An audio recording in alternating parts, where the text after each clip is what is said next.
He's utilized his two-seam fastball, which sinks really well. He's kept it down. He's had a couple of games that didn't go his way, but more often than not, in 13 starts, he's gotten the job done. You go back to his last 9 starts, he's 5-2 with a 3.12 ERA. He's been giving the Rangers innings of late. 107, 108, 109 pitches over the last 3 games. Last time out against the Diamondbacks, a team that reared him. Well, he went 7 innings, allowed just 1 run. Right from the immediate get-go here, Tag, we're reminded that you really have to keep Sean Figgins off base. When he gets on, he loves to run, and he's been getting on a lot of late. Not this time. Nope, that'll keep him off the bases. Kinsler to Davis for the out. Figgins leads all big league leadoff hitters in terms of on-base percentage. Here's the defense for the Rangers. Nelly Cruz back in lineup after 2 days off. And the big change really is behind the plate. Taylor Teagard, who's been battling a stomach virus, is going to tough it out tonight. He's essentially become the personal catcher for Padilla the last few games.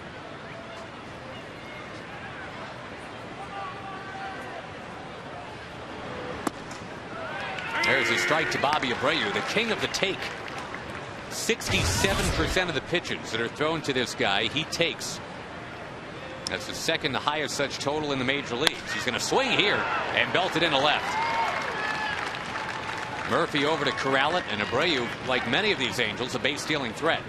Yeah, Abreu is not afraid to take because he knows he can hit. Not afraid to get behind in the count. No balls and 1 strike. That's why he's got a career on base percentage of .405, and why he's knocked in 100 runs or more in the last 6 years. He can hit, he works the count, and he's an on-base machine.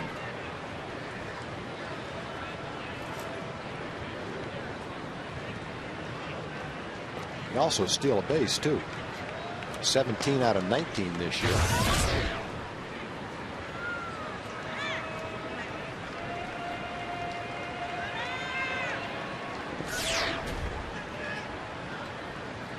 Torrey Hunter is having some kind of year for the Angels. He's the batter right now against Padilla. Well, Torrey Hunter could be on his way to having his best offensive year. No, he can play defense. Hasn't made an error in, shoot, almost 2 years.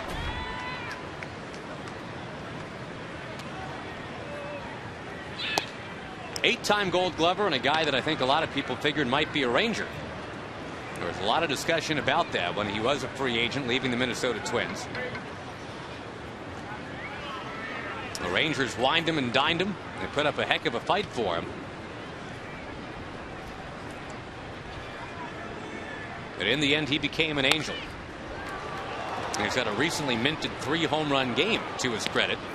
It's up to 17 home runs for the year. He's got 12 steals. And the batting average has stayed above 300 pretty much all season.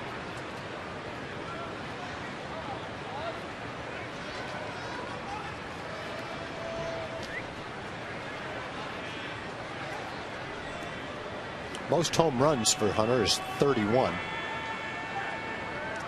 He's on pace to have more than that this year. Most runs he's ever knocked in, 107. He's knocked in 100 runs or more twice, 102 and 107. He had a chance to have career highs in home runs and RBIs, depending how the second half goes for him.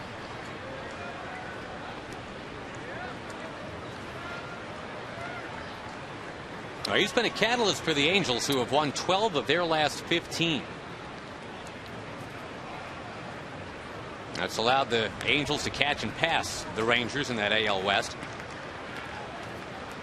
And as has been discussed a lot already tonight, the Rangers and Angels about to see a lot of each other. They play each other 6 times the next 10 days. And in fact, the rest of the way, Tag, 16 of the last 88 games of the year for the Rangers are against the Angels. That's about 20% of their games against the team that they're now chasing. Yeah, and I guess as close as Seattle is, you have to include them in how many games we've got left for them. And that bumps it up to 25 or 30%. That looked like a strike, and there's a reason for it. It was a strike.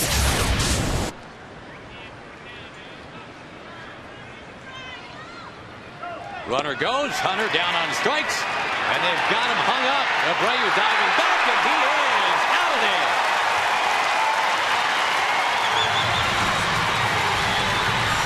A double play to end the Angels' top of the first. And now the Rangers set to come up against the rookie Sean O'Sullivan.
They just ran themselves into a double play in the top of the first inning, and now here come the Rangers against the rookie Sean O'Sullivan.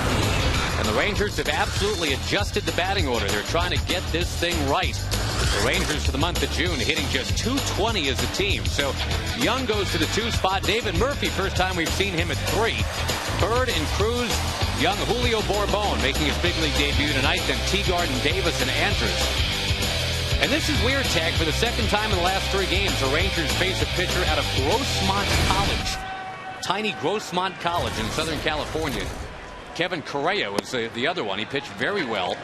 That's just the other day when the Padres were in, and now here's Sean O'Sullivan. Yeah, he was only 18 when he signed, so he must not have spent much time at Grossmont College. Well, we've been seeing a lot of that over the last week and a half or so. A lot of Rangers hitting the ball in the air, kind of medium deep to normal speed out there in the outfield. Kinsler retired, and let's show you where the Angels are tonight. The Angels in the outfield are Rivera, Hunter, and Abreu. Biggins, Ibar, Izturis, and Morales around the horn. Mike Napoli having a great year as the Angels catcher. And yeah, Sean O'Sullivan actually faced the Frisco Rough Riders twice this year, so there are some Ranger farmhands that know him a little bit, but here he is in just his 3rd big league start.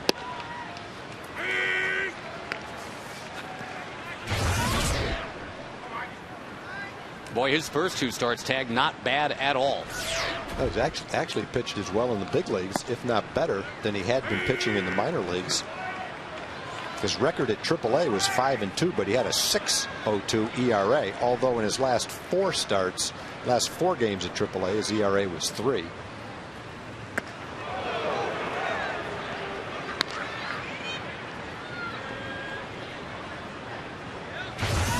Last year he was an A-ball, where he was 16-8 in the Cal League. He had a relatively high ERA, 4.73, but pitching in a ballpark in a league where giving up runs is almost impossible not to do. It's facing Michael Young, who had the only Ranger hit last night. It was in the first inning. Rangers have gone 0 for 26 since then. And what's weird, Tag, it's the second time that the Rangers have been one hit this year. Both times it's happened, Michael Young has had the only hit, and he had it in the first inning with a single, batting 3rd. That was the case in Detroit against Dontrell Willis a month ago. That ball is a base hit. Well, the Rangers already have matched last night, and Michael Young, just the man to do it. Look, he went up and got that one. And Michael's an excellent high ball hitter. That ball's supposed to be down and away. Instead, it's up and in. Not even a strike, but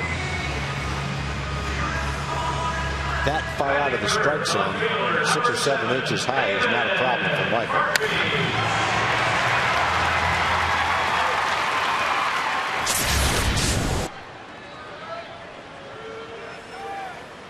David Murphy against Sean O'Sullivan. A couple of nice Irish lads here.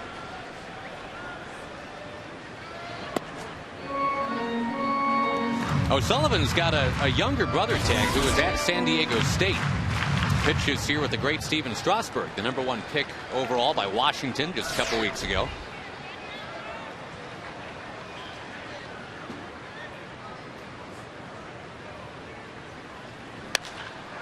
Murphy, a high drive. Torrey Hunter didn't see it initially. Now he's going to find it back near the track and make the catch. That'll leave the inning to Marlon Byrd. Torrey Hunter, I don't know of anybody that has more fun day in, day out playing this game than Torrey Hunter does. You just never see him without a smile. And this guy is close to it. Marlon Byrd, also a smiling center fielder.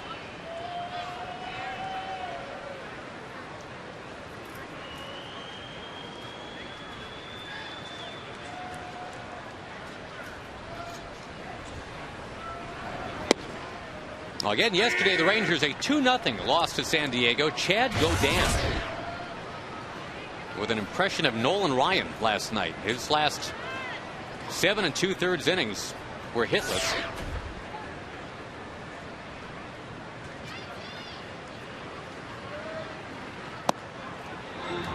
First time in the history of this ballpark that the Rangers were one hit. Have to go back to the old ballpark. Mike Mussina pitched a one-hit shutout against the Rangers in 1992. Yeah, I think you have to give Gaudin credit. He was throwing the ball well last night. He had a good sinker, a good slider, excellent command of it. But still, there's nothing. Well, there's Byrd hammering one. Base hit left field. It gets to the wall out there and left. Michael Young is held at third. Marlon Byrd very close to matching a career high in doubles already. We're still in June. Breaks an 0 for 10 for Marlon. Nothing in Gaudin's past or even watching him pitch last night that would suggest only one hit.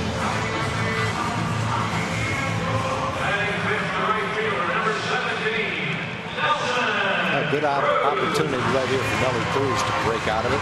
Put June behind him, get off to a good start, even though we're still in June, but finish the last couple of days of June strong. The Rangers really need July to start right now. June has just been, at the plate anyway, an exercise in futility. A .220 batting average. The Rangers haven't had a month like that since their very first year, when they came from Washington, D.C., 1972. The last time the Rangers had a month where they hit only .220. And sadly, 3 of those months in 1972 they hit actually far less than .220.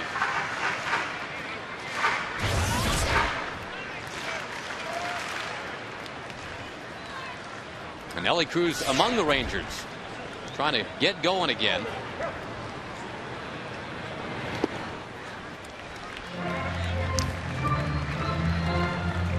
And yes, the Angels have caught and passed the Rangers. And yes, the Angels are playing some really good baseball right now. But again, you know, as Michael Young likes to say, the sky is not falling. The Rangers are not 10 out. They're a game and a half out. They're going to go ahead and put on Nelly Cruz now to get to the rookie Bourbon. Yeah, what a great opportunity for Julio to come up for his first major league at bat with the bases loaded. Well, we just had Kevin Kuzminoff in here with San Diego, right? And he's the one guy in recent history that has hit a grand slam in his first ever big league at bat. He did it right here in this ballpark. We'll see if Bourbon can channel Kuzminoff.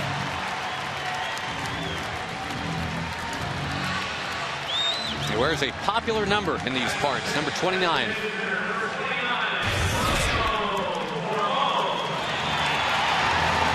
Well, Mike Scioscia's playing the odds right here. Got a more experienced hitter in Cruz, a rookie in Bourbon. So he's going to say, I'm playing the odds. I'm going to say that our pitcher, Sean O'Sullivan, has a better chance to get the rookie out than he does Nelly Cruz. We'll see how it works out for him. Bourbon had only 2 home runs at AAA, but one of them was last night at Herschel Greer Stadium in Nashville, Tennessee. So flying in from Nashville to Dallas today. Here's a former University of Tennessee volunteer. Only 23 years old.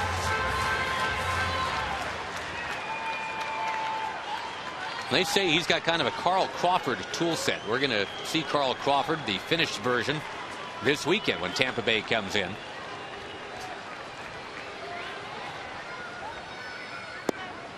It's a good take right there.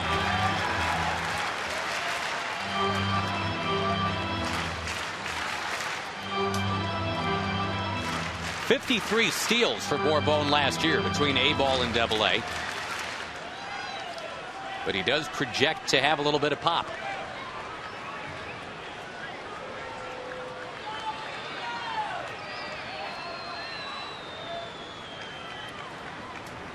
The lefty swings. It is barely foul down the line. He broke his bat, and he almost had himself a 3 RBI double. I had a good swing at a high inside pitch. And even though the bat cracked, he still hit the ball pretty hard. It wasn't like one of those little bloopers and the bat just smashes in half. The ball was lying just foul down the right field. Now what a great start to his career that would have been.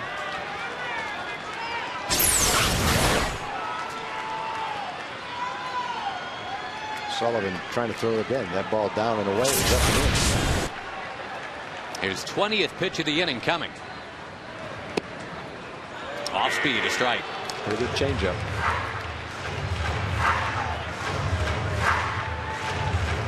A couple of youngsters here, huh? O'Sullivan wasn't supposed to be a major leaguer quite yet. Same for Bourbon. And in the heat of the race that's developing now between the Rangers and the Angels, here they are facing each other. And Bourbon is down on strikes. Boy, having just missed with a double down the line. He ends up striking out. The Rangers leave the bases loaded. End of 1. There is no score.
A scary hitter about to bat for the Angels. Vlad Guerrero coming up in a scoreless second inning. But first, we go to Jim Knox. All right, thank you, Josh. Community Corner tonight. We have Tim Zinmans. He's with the Hoffman Foundation. Great organization that helps out kids with serious illnesses. Right, kid? Yes.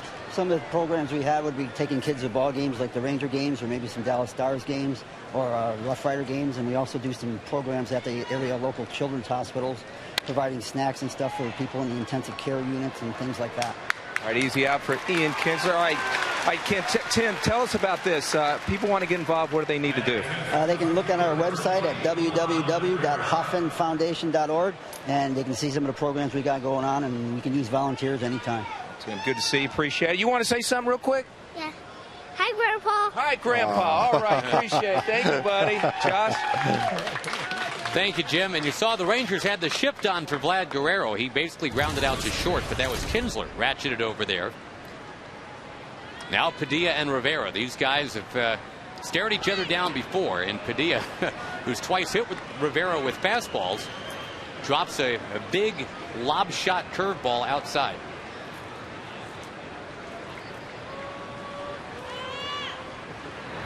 Rivera's been one of the hotter Angels in the month of June. He's hit 7 home runs, knocked in 22 runs this month.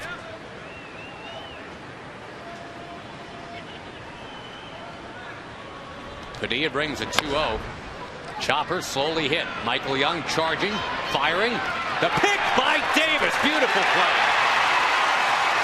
Beautiful play all the way around. Michael had to make the throw on the dead run, and Chris had a tough pickup to make it first base and just nipped Rivera. Davis continues to hoover up pretty much anything that's in the dirt or even on the grass. That wasn't an easy pickup either because of how far in front of him the ball bounced.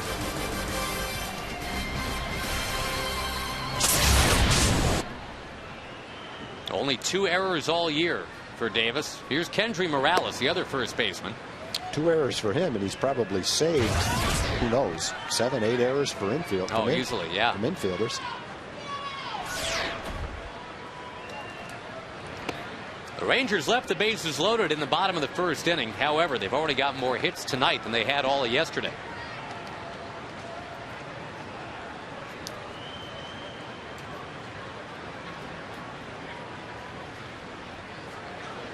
Morales belting one. There's Davis again to vacuum up another. 5 straight set down by Padilla, and the Rangers coming up in the bottom of the second when we come back.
No score in the bottom of the second. The showdown between the Rangers and the Angels. And folks, in People's All-Stars Among Us campaign, the 3 finalists for each Major League team were nominated. You've been seeing that the last couple of weeks. And today, we congratulate Ben Sater. He is officially the Rangers winner. Ben will be honored during ceremonies before the All-Star game that'll be seen on Fox on July 14th. Now to the bottom of the second inning, and Taylor Teagarden.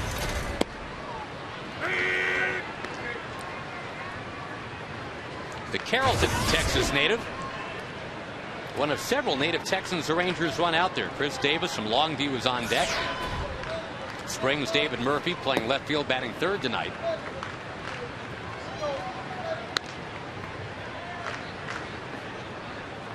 Right now it's a native of Nicaragua who's the big story, I guess. Tag, only 20 pitches needed for Padilla to get through 2 innings.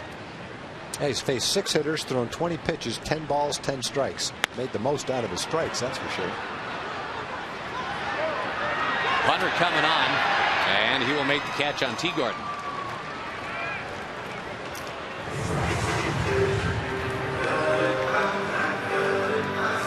There's been better contact on the freeways of Garland. But the Rangers know that there are going to be some drives heading up, heading out. We've talked about it a lot, Tag. I mean, if there were guys here with no track record, and that goes for the hitting coach. Rudy Jaramillo has been at this 19 years and is universally regarded as the best in the business. You don't want to bottom out with any kind of collective slump, that's for sure. But every team goes through it. Well, every team goes through them. The one thing the Rangers have lacked is the one big bomber in the middle of the lineup, the veteran guy that takes the pressure off of everybody else. And Josh Hamilton is that guy, and hopefully he'll be back pretty soon. Davis rolls out. Hamilton tonight is playing for Frisco on his rehab assignment. Of course, Josh has missed 38 of the Rangers' 73 games so far, so I think that does kind of tell a tale. Hopefully the rehab goes well tonight, and then Wednesday he'll be playing for AAA Oklahoma City. Josh would like to come back by the 4th of July. I think realistically the Rangers are thinking by the upcoming road trip, which is just a couple days after that.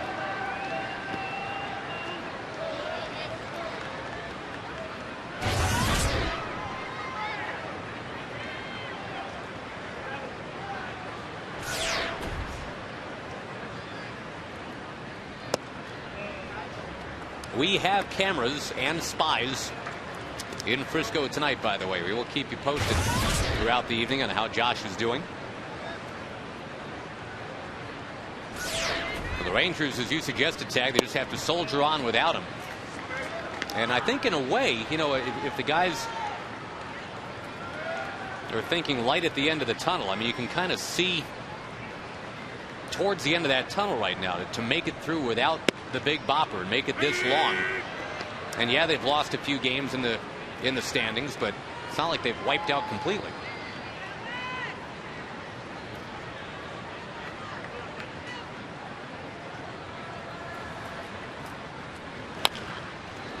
Andrews spins it up the third base line. That's foul.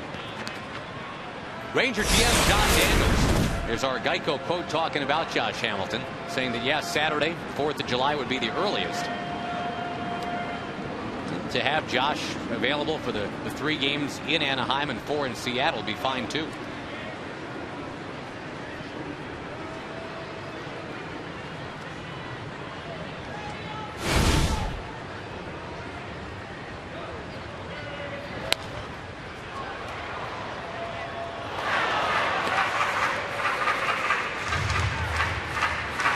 Andrews was the only Ranger not to strike out last night.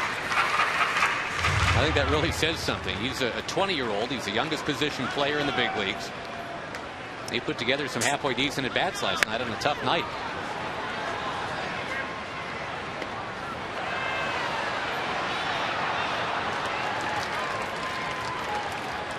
Leading American League rookies in hits and total bases is Elvis.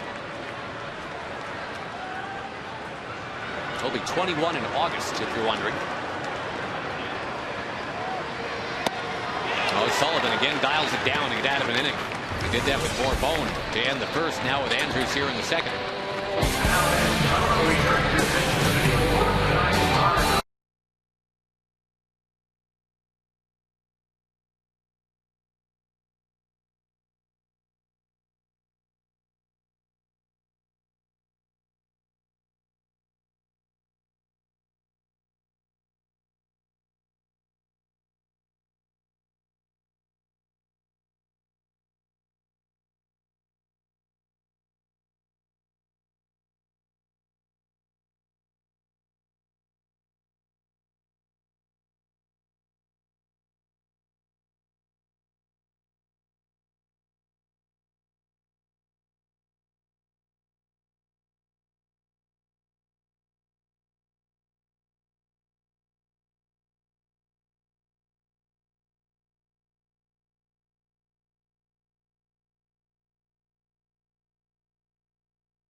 Insurance, where 15 minutes can save you 15% on car insurance. And by AT&T, switch to the nation's fastest 3G network.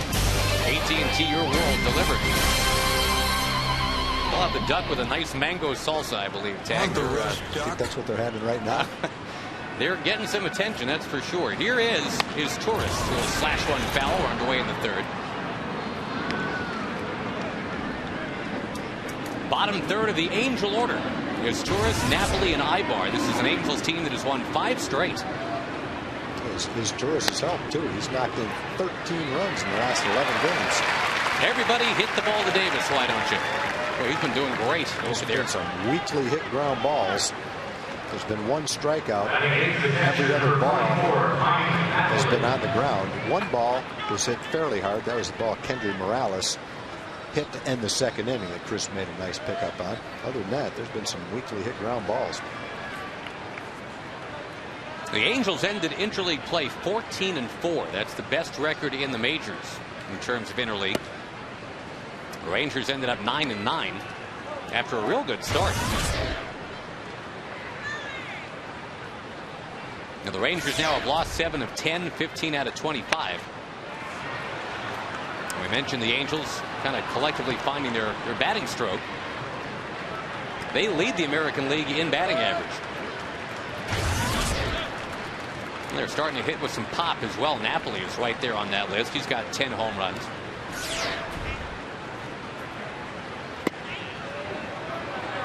It won to dead center in Arizona a couple days ago that essentially won them the game.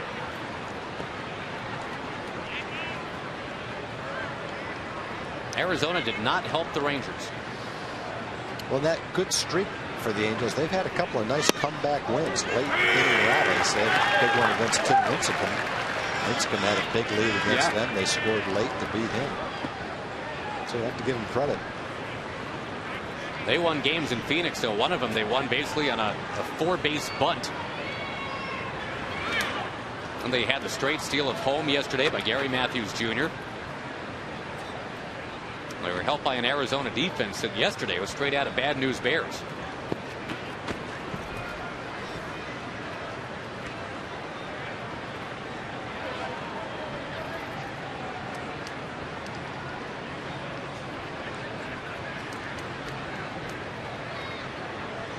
Padilla's 3-2 is swatted down the right field line and headed towards the crowd.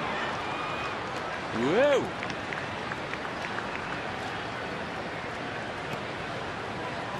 Hi, neighbor.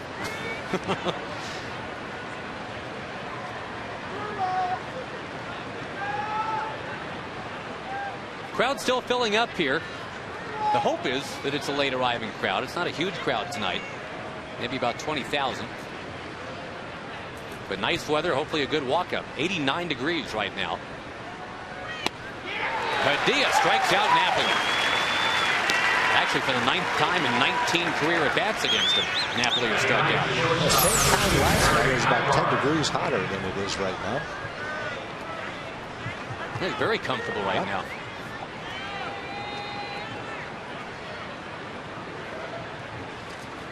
And the strikeout for Padilla, his second in the game. Now he's got to face Eric Ibar.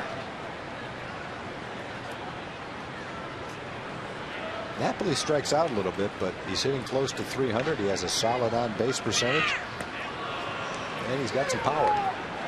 And he's a good catcher. Good combination between Napoli and Mathis. Yep. Their catching is in good hands.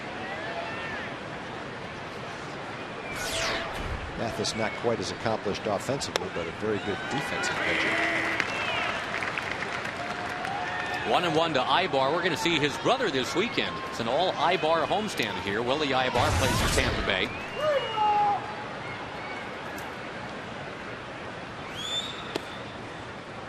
Eric Ibar had a real strong game against the Rangers back in May. He was a single away from the cycle. A double, a triple, and one of his 2 home runs for the year in that game.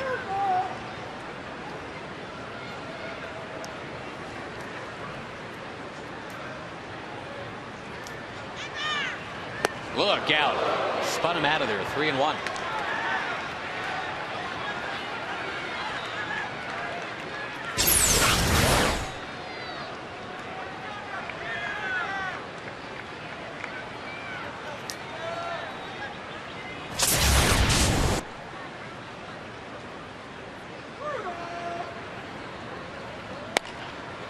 That one tugged down the line into the crowd. Nice catch. Ranger defense, boy.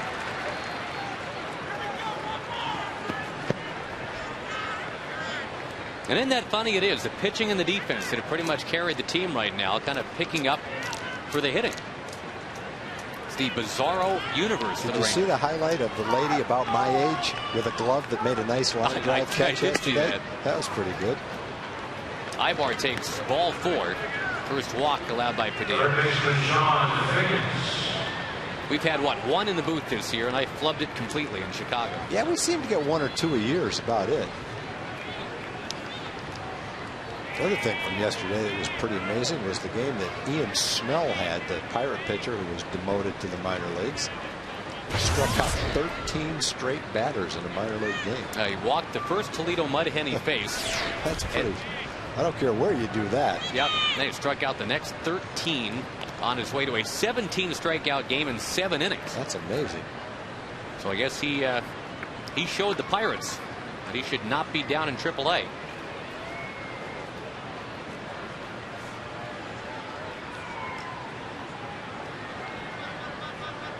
Young is in on the grass at third against Figgins.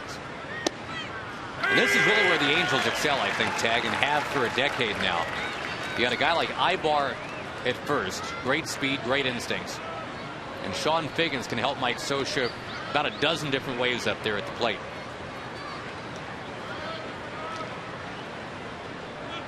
Call it small ball if you want to.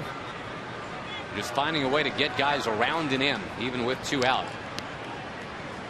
The Angels are first in the American League in infield hits. They are first in terms of going to first to third on a single. And they're second in the league in stolen bases.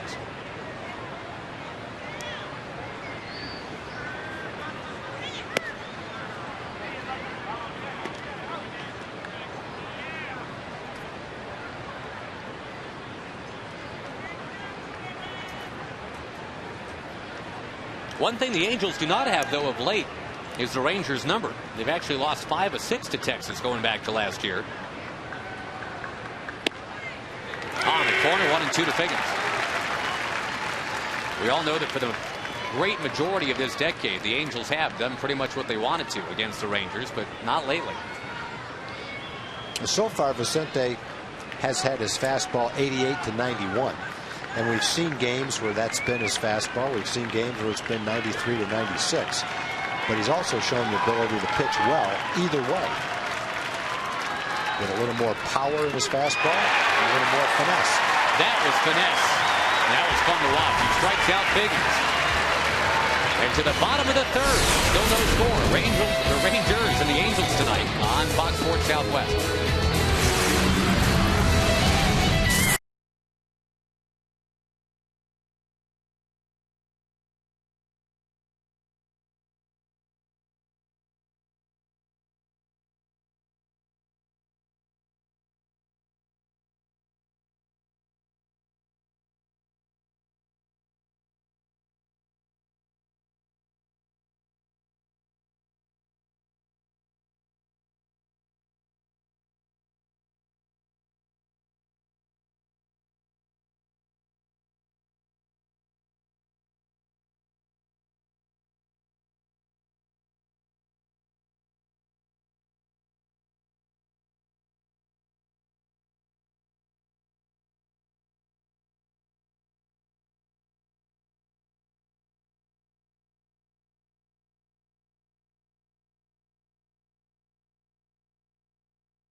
can't watch your Rangers, catch the game on your computer with MLB.tv.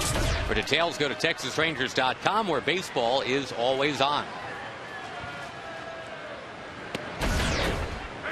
Breaking ball's a strike to Ian Kinsler. The Rangers still having a tough time scoring runs. They got shut out yesterday. Former Oakland Athletic Chad Godin with the one-hitter. Heath Bell pitched the ninth. And now one of the Angel rookies, Sean O'Sullivan, making just his third big league start. Boy, they've been getting some great efforts from their younger pitchers this year. We're told that Irvin Santana could be back in their rotation by this weekend. He was an all-star last year. He's made only 6 starts this year. Elbow problems. Boy, and no problems yet tonight for O'Sullivan. Strikes out Kinsler.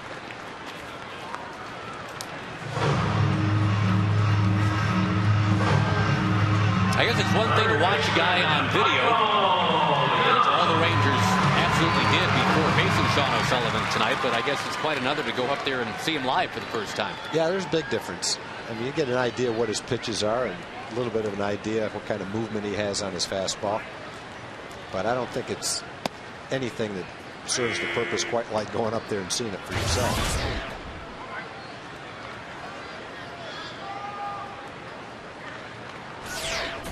I think after a batter has faced a pitcher over a period of time, you have a little bit of an idea how he likes to pitch you.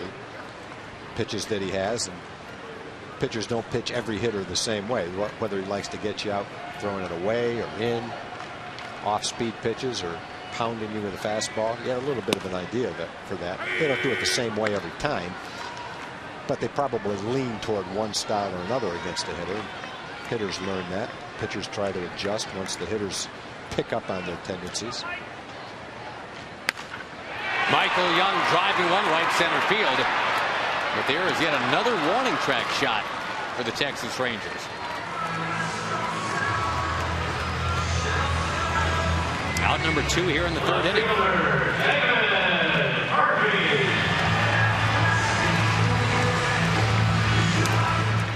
I'll go with a call right here. Going early tonight. All right.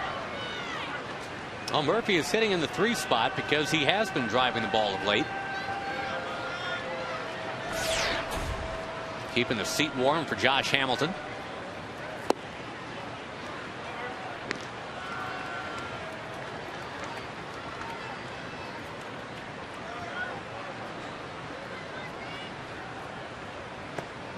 Well, the Houston native steers into a hitter's count here, 2-0. The Rangers trying to get back to within a half a game of these Angels.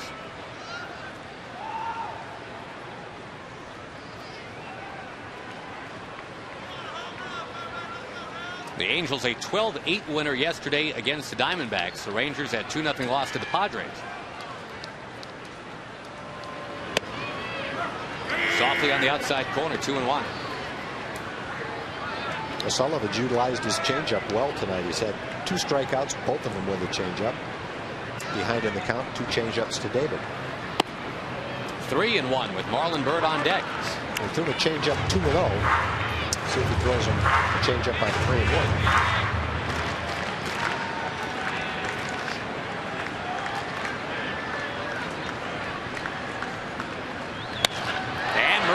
It towards center field. Torrey Hunter going back. Looking up. Tom Green's a genius. 1-0 Rangers.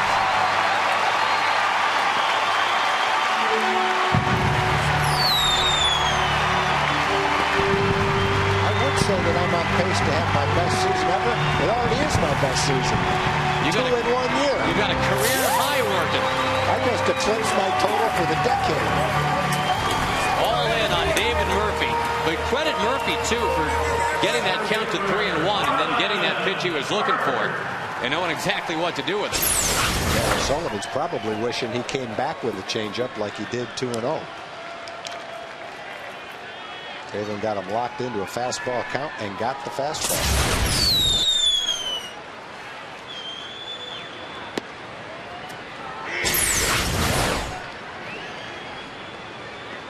It's actually getting surprising to see a long fly ball sneak out of the over the fence instead of being caught at the fence by an outfielder. First, going on for about 10 days now. It's the first Ranger run in 15 innings.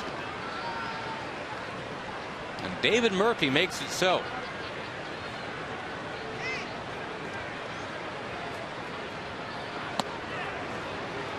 Softly in there to Bird, 1-2.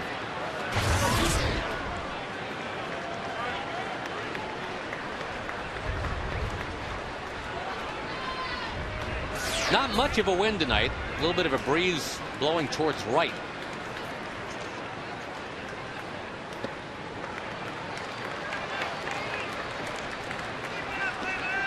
And again, compared to the last several days, a very pleasant evening in Arlington tonight. 89 degrees.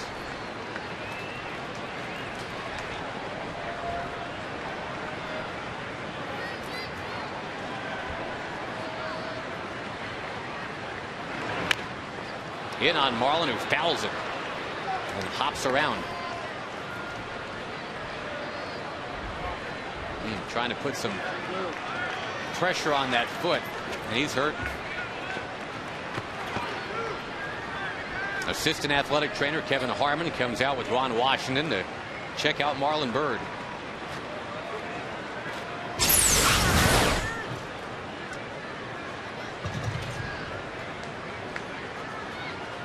Inside of the knee, up near the calf.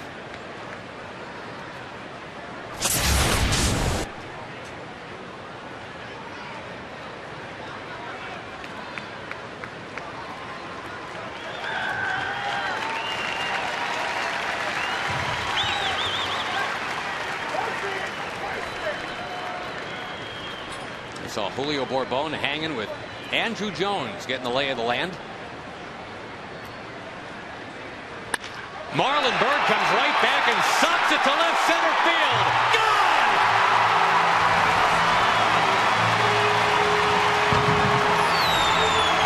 Bucky Dent style. Foul it off your foot, hobble around, come back and drill one. Whoa, he drilled that too. That was a long shot about 10 rows back. It's almost like Marlon's thinking, I can't hit a double. It's going to hurt to run, so let's hit it on out of here. Wash is like, hey, I just saw you. Thought you were hurt. Well, he turned that low inside fastball around. Hit the double down the left field line in the first inning hard. 3 innings for Marlon. The Rangers go back to back with 2 outs here in the third.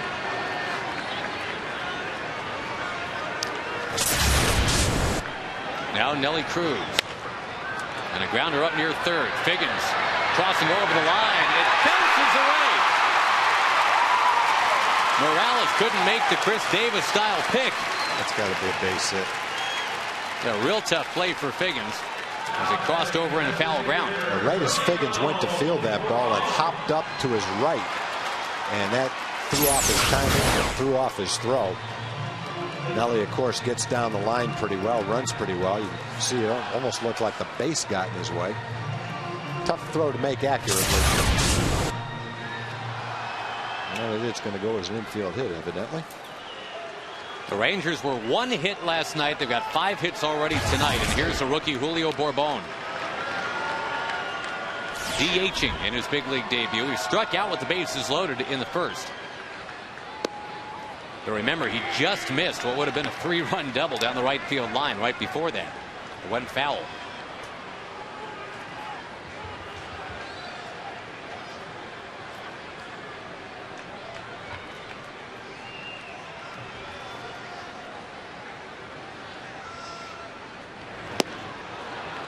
Well, that changeup has got him waving a little bit. Can't blame Bourbon for being eager to please. He gets that shot in the big leagues for the first time.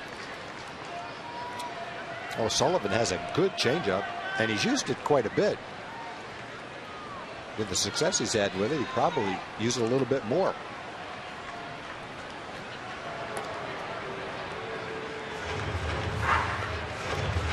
Bourbon last year in half a season at Double-A hit .337. Again, a high round pick out of the University of Tennessee just 2 summers ago.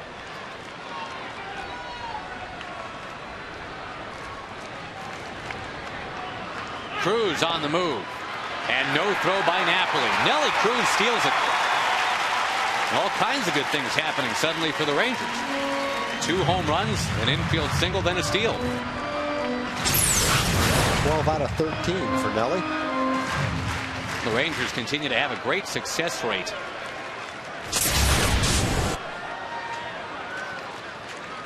That is all the way up and down the lineup.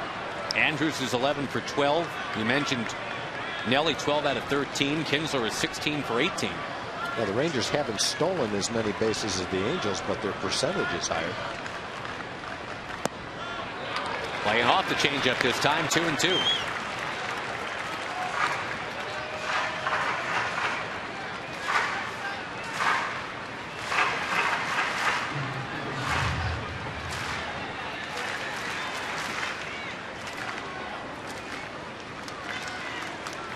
Rangers getting that pitch count up for O'Sullivan too, close to 60 already.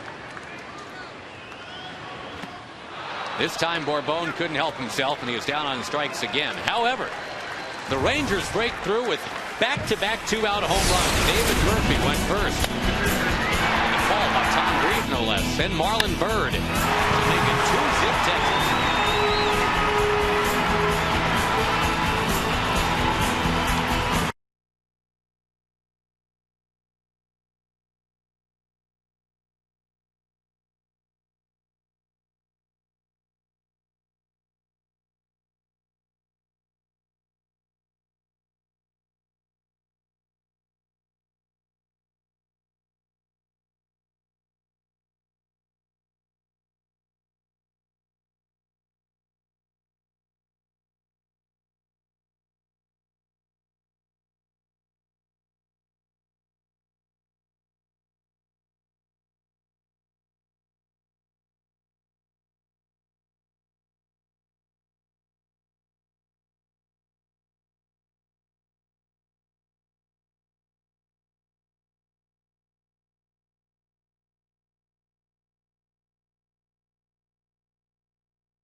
The Rangers lead by a couple tonight, and here's the Athletic Trivia question with Elvis Andrus already at 5 triples.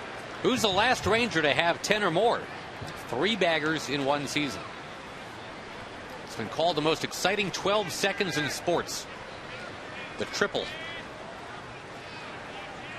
The only thing more exciting has got to be the, well, I guess it would be about, what, 16 or 17 seconds, the inside the park home run.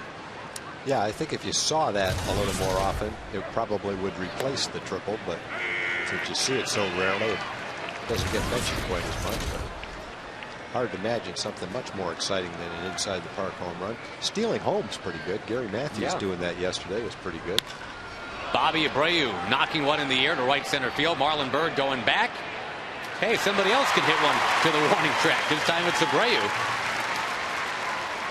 And the casual elegance of Marlon Byrd back there to make that play in front of the Stanley sign. You don't see the steal of home like you used to, and the main reason is because pitchers pitch from the stretch now almost exclusively with a man on third base. You can't steal home when a pitcher pitches from the stretch. And when you go back to the years where Rod Carew and others had numerous steals of home, the reason was because they didn't pitch from the stretch with a man on third base like they do now. Yesterday, when Gary stole home, got a good jump with a pitcher who was pitching from windup. When Maury Wills and Luis Aparicio came along, there were no more full windups with the runner at third. Here's the windup, there's the pitch, and there's Gary sliding in. He took advantage of the pitch being way away from the hitter, and he was able to slide on the inside of home plate and avoid the tag. That was pretty. That's one of those records that may never fall. Ty Cobb stole home 54 times. Yeah, it's just an entirely different game now. You would have thought that they would have figured out back then. I mean, you have to wonder the intelligence of the pitchers and the managers back then when he was known for doing that, and they wouldn't pitch from the stretch with him on third base.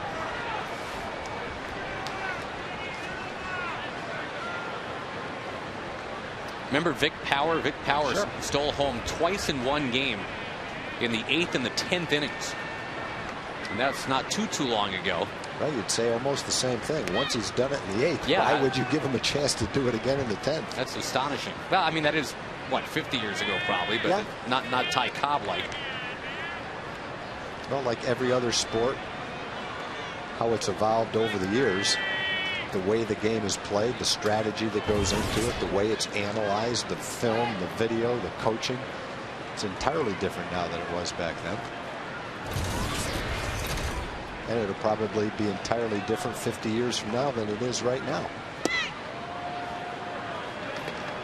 When we're playing on Mars, playing the Martian Sox.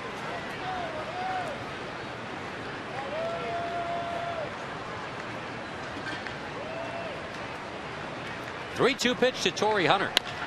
And a chop ball. Andrews charging. Gloving. Firing. Got him. By the way, a Josh Hamilton update. He walked on 5 pitches. His first time up for Frisco tonight. Second time up, he grounded to third. He was back in the saddle again.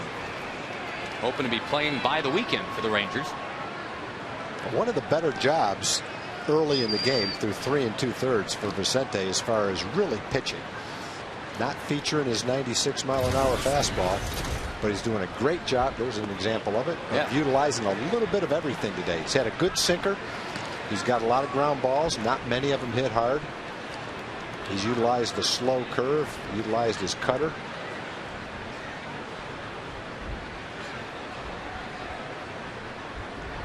And it's just a good example, and he is a good example of a veteran pitcher who can still win and pitch well when he doesn't have his best fastball. Saw Kevin Millwood do that the other night. Kevin said it's the worst stuff he's had all year, and he gave up 1 earned run. You expect your veteran top of the rotation guys to be able to do that more often than you would your younger pitchers who really haven't developed the consistency or the ability to even approach that kind of thing. You know, Jim Knox almost caught that last foul ball. Did he? Yeah, he was right by it. Our intrepid journalist.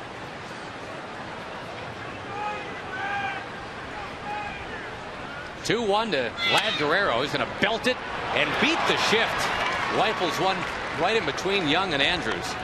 Well, the Rangers had stacked the deck that way, trying to ward that exact thing off, but the ball was just hit too hard. All right, now the man who almost caught the foul ball, we go to Jim Knox. Yeah, but except he caught the foul ball. What's your name? My name's Kyle LeBear. Way to go, Cal. Way to go. We're here to talk about recycling for Ranger fans. This is Gib Seawright to tell us about that. Go ahead, Gib. Well, for many years at the ballpark, we've been recycling pretty strong. This is the first time that our recycling partners, Eco Rewards and Coca-Cola, Paper Retriever, and Ozark have been able to provide these bins for our fans to participate as well. All right, look for the bins here at the ballpark, and the Rangers have been doing this quite some time. We've been doing a better part of a decade. We used engine oil, cooking oil. We recycle our grass clippings, used broken pallets, paper, cardboard. We've been doing it all for many years. There we go. Gib, good seeing you. Come on, guys, recycle. Don't Jim. forget, leave the ball in the stands, okay? Jim, ask Gib if he can get a recycling thing up here in the press box so we can utilize it as well. Good question. Tom wants to know if they can get a recycling bin in the club upstairs in the press box. Yes, absolutely. Absolutely. All right, we're going to bring this one, Tom. Or just find another would be good too. We don't want to steal or anything. Thank you, Jim. Thank you, Gib. 2 base hits, Guerrero and Rivera. And suddenly the go-ahead man comes to the plate, Kendry Morales. Wow, he's really bringing that thing, isn't he? Well, I think I might have just given him an idea he didn't need. Of course, he works out about 5 hours a day, so walking with that thing a little bit's not going to bother him very much. Yes, little known fact, that thing weighs 400 pounds. Well, if you could. Oh, that ball ripped into right field. Nelly Cruz will play it off the wall. One run is already scored, and Dino Ebel is going to hold Juan Rivera at third. The fourth inning has been the problem inning for Vicente Padilla. He's allowed now 19 runs in the fourth, compared to 3 runs in the third and 3 runs in the fifth. I have no idea why it spikes like that, but he had 2 very quick outs in the fourth inning tonight. But then Guerrero, hard base hit. Same for Rivera, now Morales.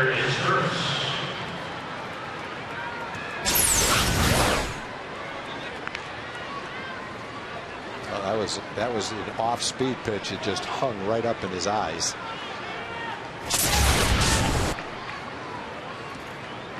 Young is in even with the bag at third. Second and third the situation. 2 out from Maicer is Torres. Versatile guy who's hit in every spot in the order this year, Tag, except for number 4 and number 5. Tonight Mike Scioscia's got him hitting 7th. Well, the Rangers in the third inning got their 2 runs, 2 home runs after 2 were out and nobody on. Now this is a time when if Vicente had the 96-mile-an-hour fastball, you'd see it. Frequently you see that when Vicente is in trouble like he is right now, men on second and third. At 90 miles an hour, he's able to blow it by his turret. Still getting the job done. But you're right, he's got to be a bit more resourceful maybe right now. Our radar gun is off. Well, this is the second time through the order here. A lot of fourth innings obviously in there, and that's kind of what we were just talking about.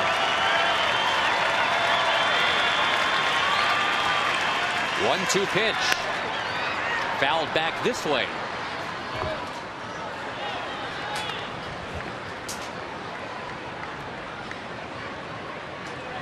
It's the opener of a 3-game series against the team that looks to provide the Rangers stiffest competition in the AL West. Though we are certainly not counting out Seattle right now.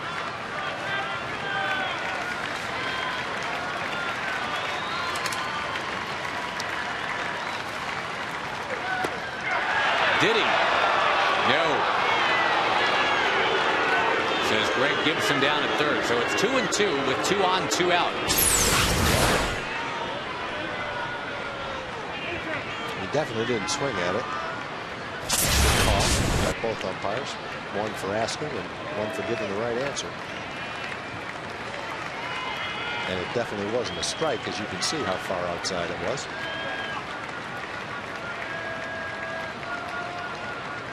Padilla's 2-2. And it's Torres, a very tough guy to strike out. We can say that about a lot of these Angels players, I guess. They're kind of a free swinging bunch for the most part, except for Abreu. But when they swing, they seem to make contact.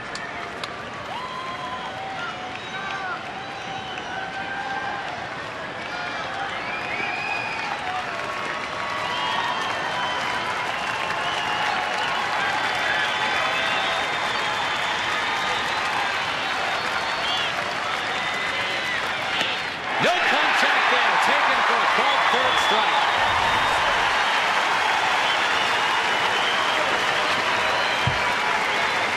The Rangers keep the lead against the Angels. It is 2-1, bottom 4 coming up. I don't know.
Bottom of the fourth inning, back to that Aflac trivia question. Elvis leads the Rangers with 5 triples this year. The last Ranger to have double-digit triples was our good buddy David Hulse.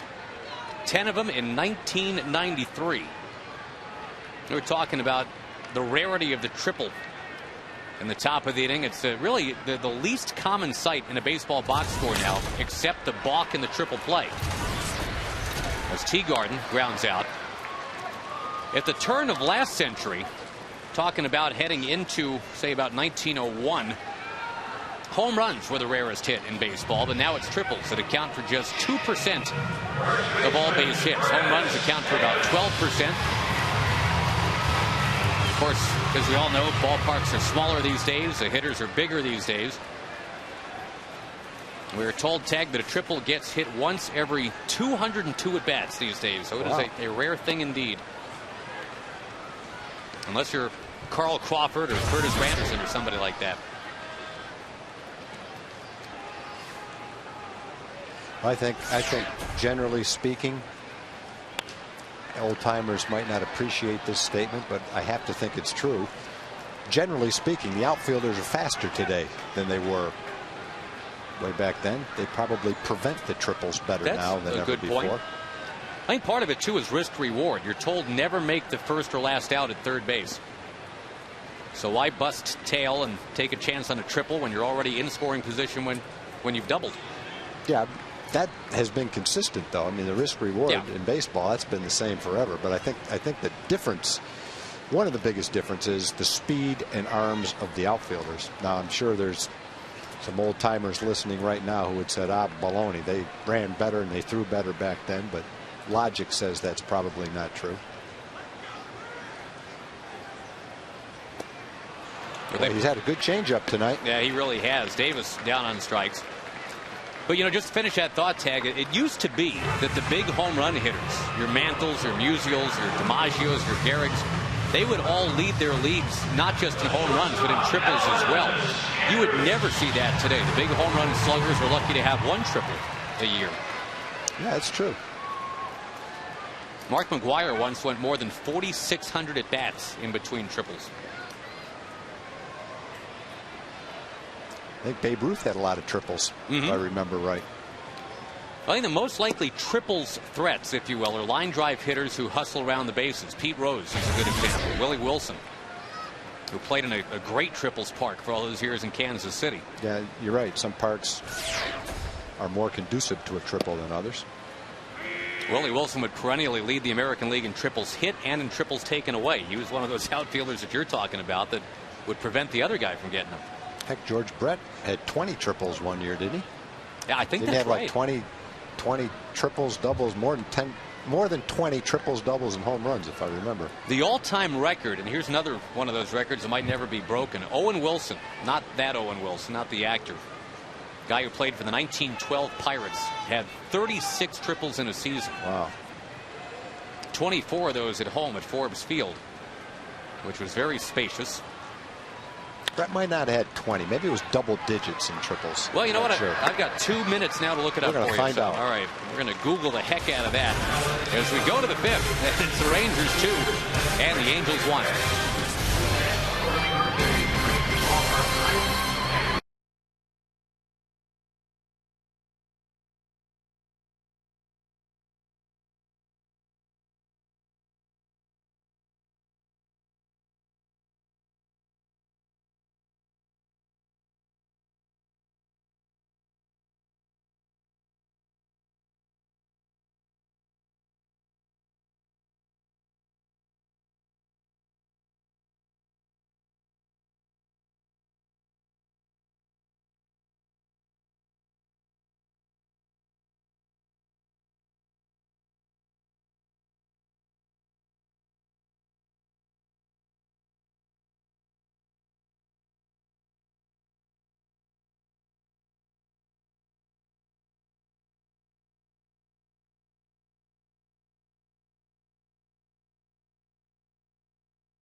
being brought to you by the Ford F-150. It's not just a pickup truck, it's a Ford F-150. And by Aflac Insurance, we've got you under our wing.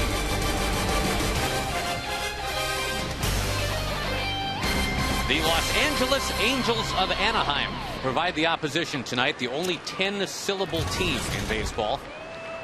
There are a couple of 7s, but these are the only 10. Rangers are old school. Nice and easy. 4 syllables. And Mike Napoli will lead it off against Vicente Padilla.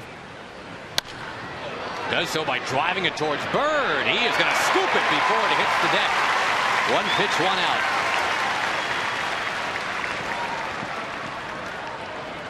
Marlin has answered the call. Josh Hamilton remains on the DL for now. It's been Marlin pretty much every game in center field.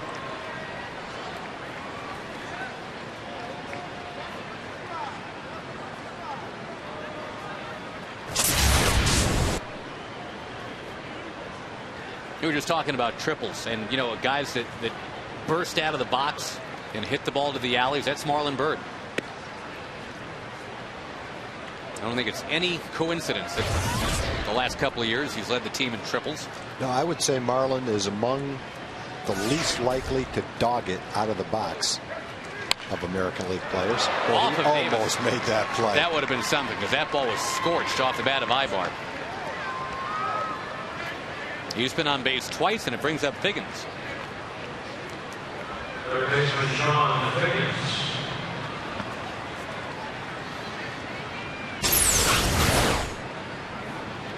It's funny, Tag. The Rangers, the last couple of years, and I never would have guessed this, but the stats bear it out. This ballpark, Rangers Ballpark in Arlington, has been statistically the best triples park in the American League. And it doesn't necessarily look like that would be the case. You'd think maybe Detroit or someplace like that. But I think a lot of it truly is Marlon Byrd's hustle. He had 6 of the 38 triples in this ballpark in 07. Last year he had 7 of the 49. If he settles for 7 doubles, then this ballpark is not statistically the best triples park in the league.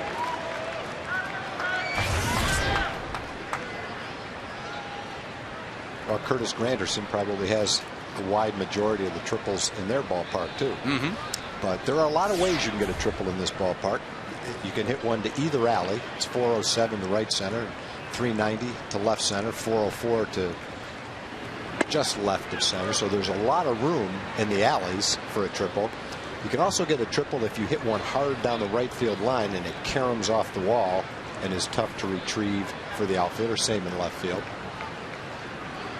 Sean Figgins has 4 career triples in this ballpark, and he's also got an inside the park home run.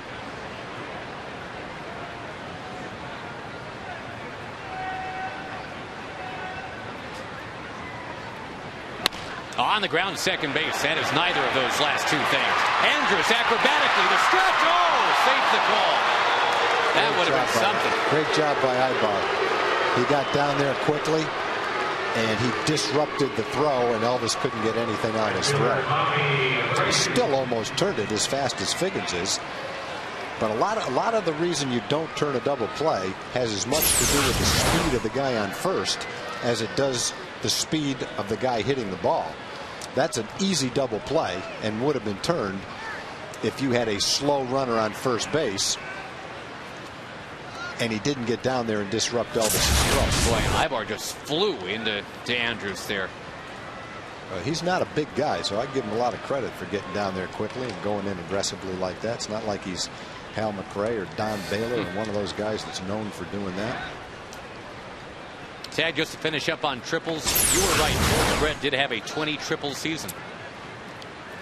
Ibar, ooh, with a push. Yeah, that's close. You can put your hands up like that because that's the way a lot of guys slide. But it almost looked like he put his hands on his legs and pushed. That you're not supposed to do.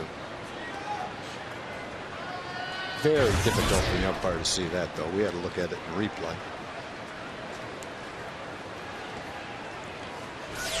The dangerous Bobby Abreu with the very speedy Figgins running at first for the Angels.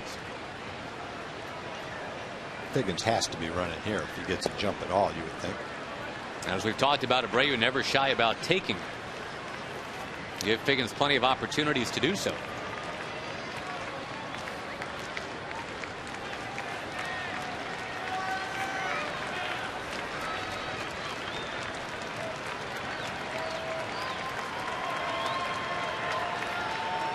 One of the most consistent players this game has seen the last 10 years or so, Bobby Abreu. His RBI totals each of the last 6 years into this year, Tom, have been between 100 and 107. 6 years in a row. Well, he's got 43 right now, and he's been hot. He's had 26 RBIs in the last 26 games, so he's liable to be right in that area again this year. A little tougher batting second than the middle of the order, although with the Angels, with Ibar hitting ninth and Figgins hitting first, it's almost like being a third place hitter and having guys with speed in front of you. 3 balls, no strikes.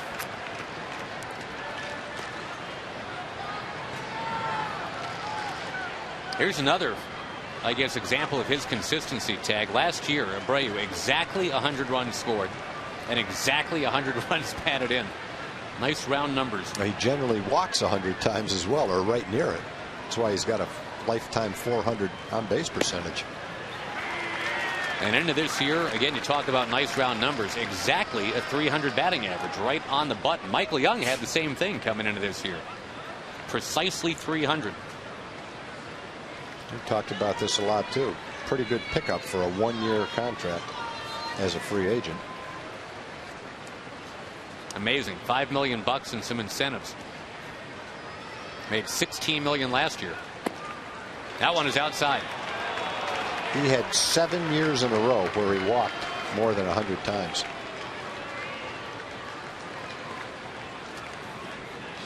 Well, with Abreu, I think it's that, he's made a career out of flying below the radar. He's usually around the 3rd best player on a really good team.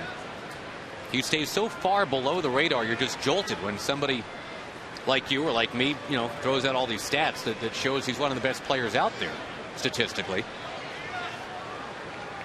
Folks, valet parking available for all fans at Rangers Ballpark. Lexus valet parking stands located on the east and north sides of the ballpark.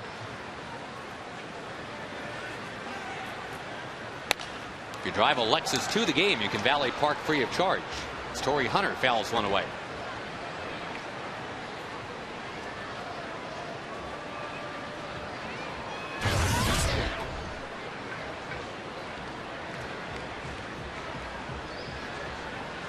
Hunter has been their most dangerous hitter all around this year. Right now, a 2-on, 2-out, and a 2-1 game.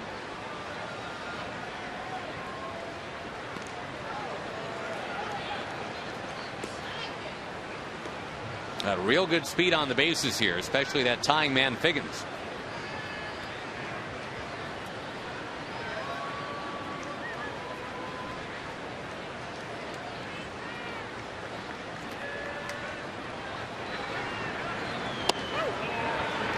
It's a great secondary lead for Figgins. As soon as Padilla squares up towards home plate, Figgins has already got a decent lead.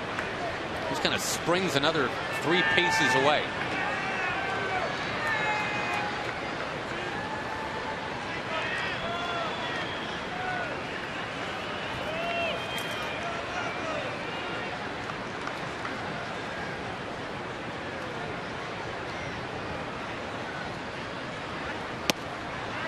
In there, 1-2.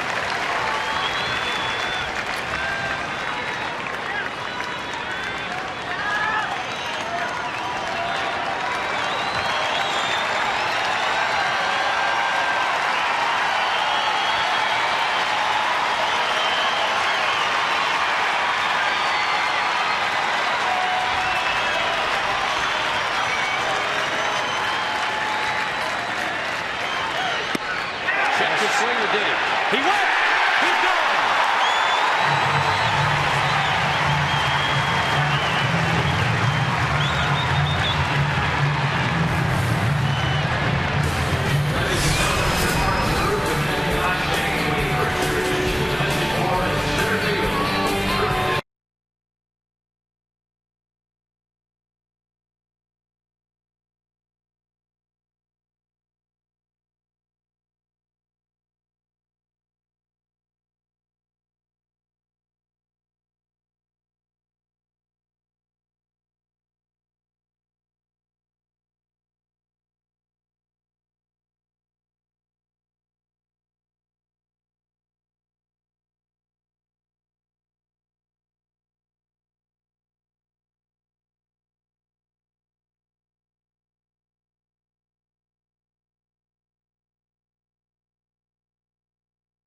Baseball's biggest stars going head-to-head for one spectacular night on Tuesday, July 14th, the All-Star Game from St. Louis. You'll catch it all on Fox. In Arlington, Texas tonight, Vicente Padilla is keeping the Rangers on top. It is 2-1 Rangers as they try to crawl to within a half a game of these Angels. Mark McLemore joins us in the booth this inning. And, Mac, we are seeing a pitcher tonight, Vicente Padilla, who is making do without that 96-mile-an-hour fastball. He's just kind of doing what he needs to do at this point. Well, that's what you've got to be able to do. If you're going to be a quality big league starter and have some success, you're going to have to go out there on nights where you don't have your A game. And you've got to be able to pitch and win with your B game. And that's what Padilla's doing tonight. Take that B game any day.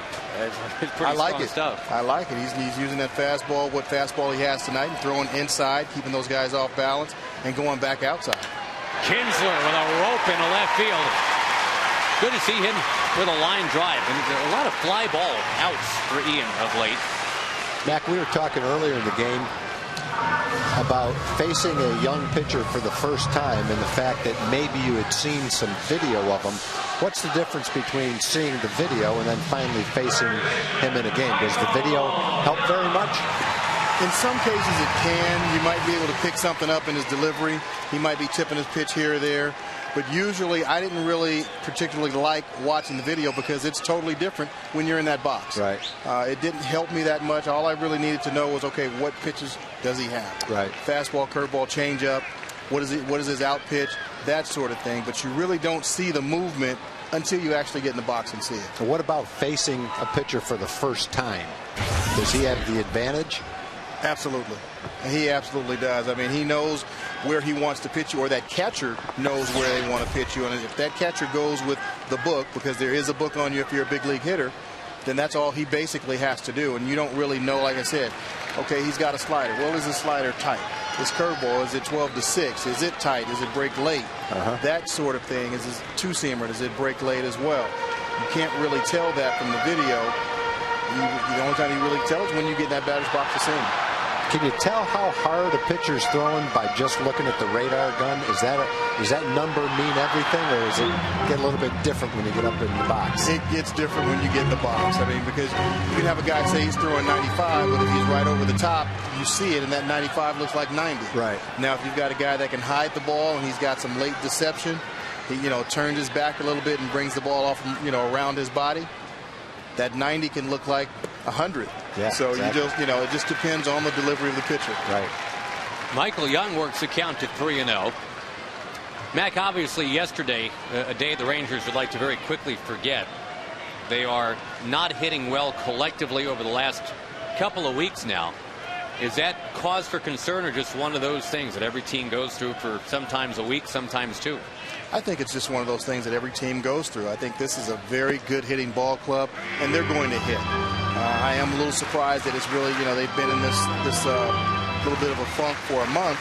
Normally with them it may be a week to 10 days, but I think they're going to eventually come out of it, and tonight just may be it. I mean, they may need a team like the Angels coming into town and saying, hey, we need to go out here and play, and they could just bear down a little bit more and focus on what they're really wanting to do. And so far it looks pretty good tonight. Does a team get, I guess, kind of amped up in terms of, well, I mean, let's face it, the Angels are the rival. And I'm not saying they weren't up for the San Diego Padres, but I mean, just psychologically, even if you don't mean to, is it more important in your mind that, hey, we got to get these guys? I can't say that it's more important, because every game, I think, in my mind, every game means the same. But when you're playing within your division, yeah, you want to get out there, and I think there is a little bit of extra oomph when you're playing, your rival. And I hope they were excited. I know I was excited coming to the ballpark, and I'm not even playing. So I hope these guys, I'm pretty sure they were excited and really wanting to get out here and play these games against the Angels. Kinsler goes, and that is ball 4 to Michael Young. 2 on, nobody out. Keeping in mind that the Angels used their bullpen a bunch yesterday. They only got 5 innings from yesterday's starter, so it was 4 innings from the bullpen, 4 different guys, each throwing about 16 pitches. Mike Butcher goes to the mound to talk to the youngster O'Sullivan. Many times when we face the Angels, and I'd say almost every time, Mike Scioscia has 6 relievers and 5 extra men. Now they have 7 relievers and 4 extra men, probably because their bullpen is a little more unsettled than it has been. No Scott Shields right now. Arredondo, who pitched so well for them last year, has been sent to the minor leagues. From the left side, Darren Oliver has been there as a setup man. Fuentes is the new closer. But some new faces on the right side. It is weird not having K-Rod on this team, huh? K-Rod, Shields, yeah, for sure. Well, and maybe that's part of why there is a different feeling this year. I mean, I've always called the Angels the electric fence. That anytime the Rangers get too close to first place, these guys kind of zap them back into submission. But it doesn't feel like the fence has quite the electricity this year without the back of that bullpen, without Shields and without K-Rod. I think it is a different team, definitely, but they've got some quality guys out there that can still get the job done, and I don't think the Rangers are taking anything for granted. Murphy, who homered earlier, is going to pop this one up. It may not be quite as dominating without K-Rod, but Fuentes has saved 21 games less than halfway through the season. So yeah, he's great. He's picking up the slack pretty nice.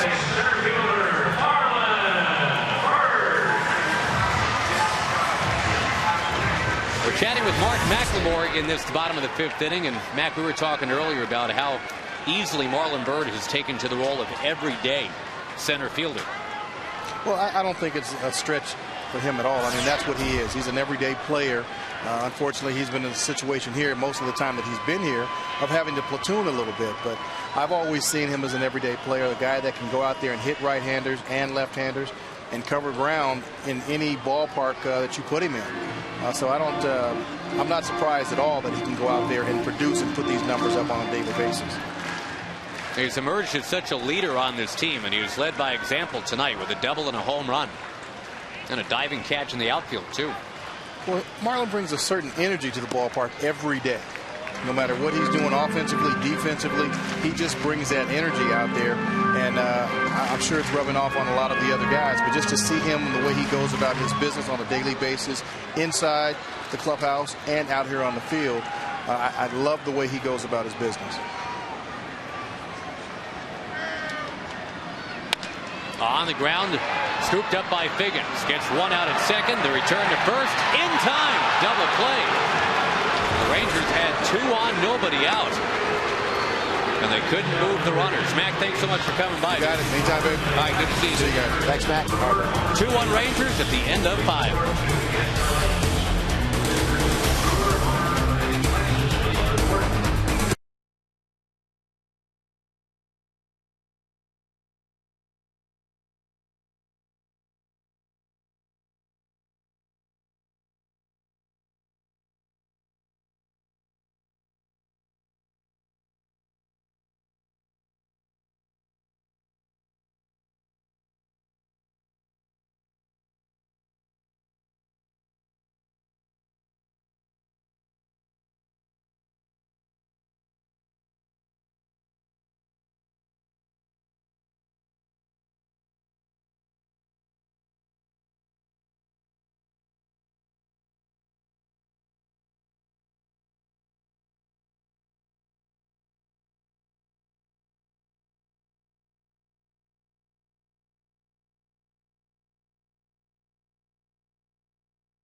Time to bring you up to speed with the AT Rapid Rewind.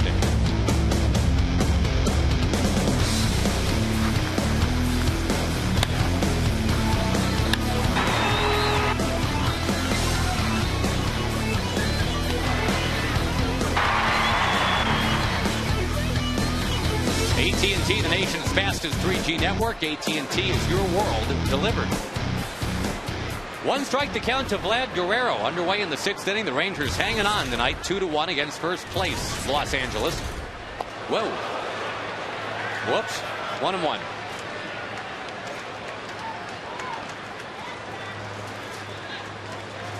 Your Ford leaderboard shows you that not too many have done it any better than Vladimir Guerrero in terms of a major league career, the active list.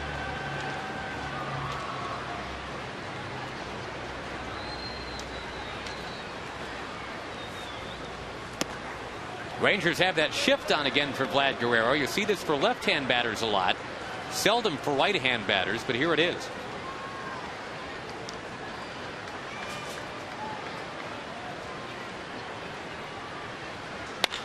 Whacked in between short and second baseman. You could have 7 guys on the left side of the infield. If you hit it between them that hard, you're not going to catch it. They didn't even have a chance to react to that ball. It's twice now that Guerrero has beaten the shift. He has punched one between Andrus and Young, now between Andrus and Kinsler. You're right, this ball was on him so quick, all they could do was just kind of listen to it go by. They didn't have a chance to put their glove out. I don't know if they saw it. I think they heard it go by. No. It was kind of whistling as it went by him. Now Juan Rivera, 1 for 2.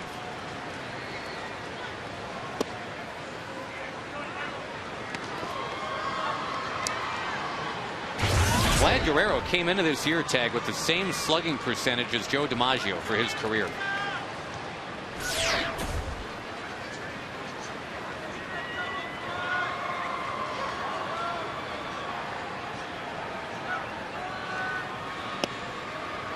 Outside corner, 1-1.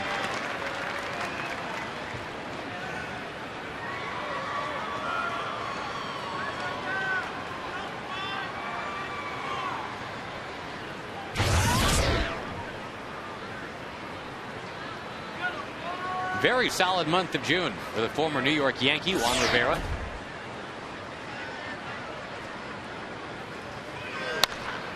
High drive center field. Marlon Byrd going back at the track, at the wall. It is gone. Juan Rivera. Now, he's a guy that has quietly killed the Rangers the last few years. Everybody talks about Vlad Guerrero, even Torrey Hunter now, Sean Figgins. Juan Rivera has just made it 3-2. I talked about Rivera in the month of June. That just adds to his totals. 8 home runs and 24 runs knocked in this month. Big month for him.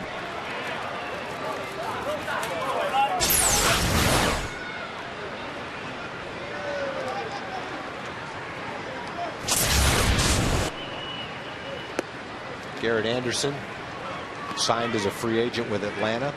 That's created some playing time for Rivera, but he's also taken playing time away from Gary Matthews, who signed the big free agent contract. Rivera, right-hand hitter, playing against a right-hand pitcher tonight.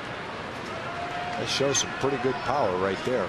Ball down, essentially.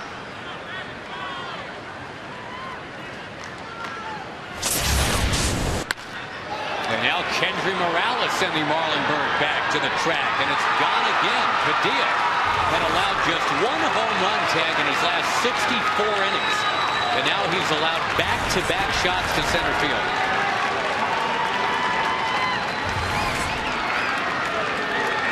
You talk about coming out of nowhere. Padilla has been doing such a great job of keeping the ball in the yard all season. But here Rivera and Morales go back-to-back. Well, they weren't absolutely terrible pitches, especially the one to Rivera, who was centered down. Let's see where the one is here. That one looked like a pretty good pitch to hit. That got almost all the plate.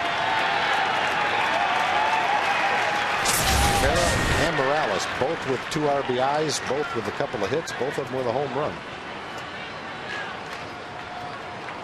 All 13 of Morales' home runs now this year have been against right-hand pitching.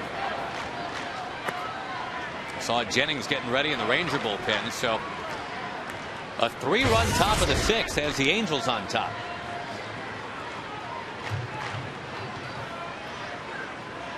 And it's the one thing that has not hurt Padilla at all this year, the long ball.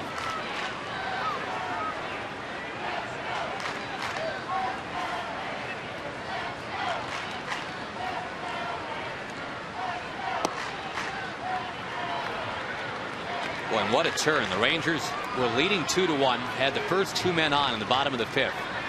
The 3 and 4 hitters coming up. But the Rangers could not move Kinsler and Young off first and second base. Failing to add to the lead in the bottom of the 5th, they have now lost the lead in the top of the 6th.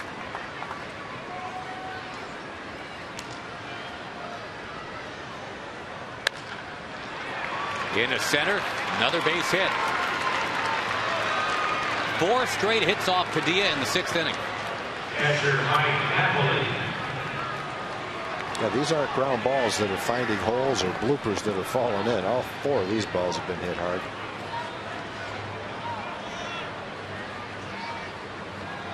You could really use a double play right here. Mike Napoli, pretty good contact hitter. And not the speediest of guys, so we'll see what the Rangers can do about moving this along.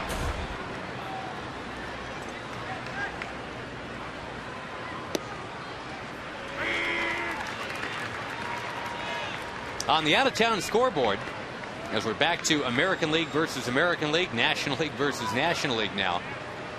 Red Sox lead the Orioles 4-0 in the bottom of the 9th. That's in Baltimore. J.D. Drew a home run.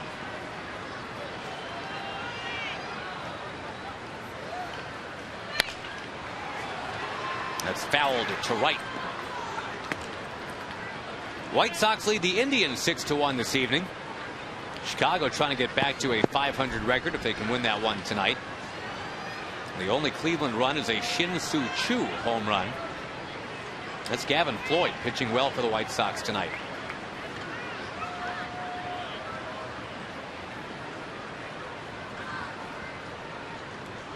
Oh, 2 to Napoli. We'll do it again. Royals lead the Twins tonight 1-0 as that game goes to the 6th. Tigers will be at the A's tonight. The rookie sensation Rick Porcello trying to get to 9-4 for Detroit.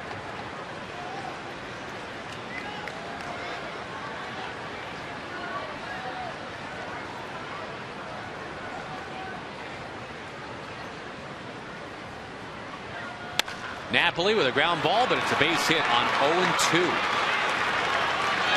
Well, there was that hard ground ball you wanted, but again, it's sped into left field. 5 straight hits here in the 6th inning. That's going to be it for Padilla. He kept him in it for 5, but the wheels are off the wagon.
2 now. Let's quickly go to Emily Jones. Well, guys, here I am with your 6th inning friendly reminder to check us out on Twitter and Facebook. Twitter.com, you can find us under FS Southwest, and Facebook.com, look under Fox Sports Southwest. You'll get the latest breaking Rangers news as well as a lot of other good stuff. Right now on Facebook, you can check out our road trip with the Frisco Rough Riders, fellas. Nice. Hey, Emily, by the way, very, very, very good luck and happy everything coming up. We have some nuptials coming up for Emily, and that is correct. We want to wish you nothing but the best. Have a great time. Thank you so much, guys. Hopefully, hold the fort down for me till I get back after the All-Star break. All right. I'll drink a margarita for you, me in Virginia, in Puerto Vallarta. Nice. Oh, drink the water.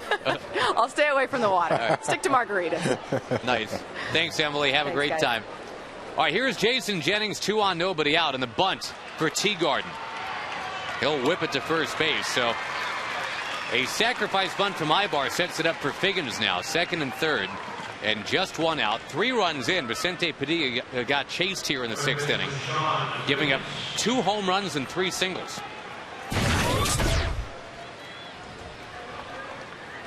Good solid first half for Jason, proving that he can work frequently, he can work long outings, and he can pitch in relief. Primarily, something he's never done before coming into this season. Always been a starting pitcher. Figgins 3 for 9 lifetime against him. The infield in for the Rangers. And that ball bopped into center. Bird was playing in. He's got to race back on it. He'll make that catch. Everybody's tagging. The throw goes towards third. That run charged against the ledger of Padilla. It is now 5-2 Angels.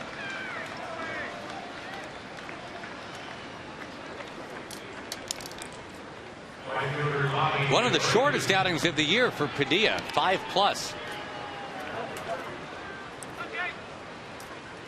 And again, the remarkable thing, I think, tagged the back-to-back home runs, because we had talked about how he just has not been giving up home runs this year, but 2 in a row to dead center.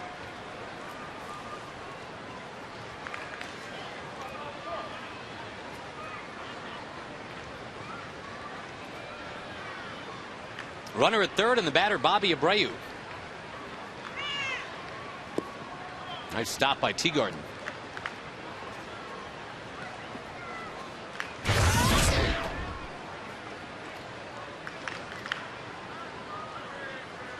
The Rays beat the Blue Jays 4-1.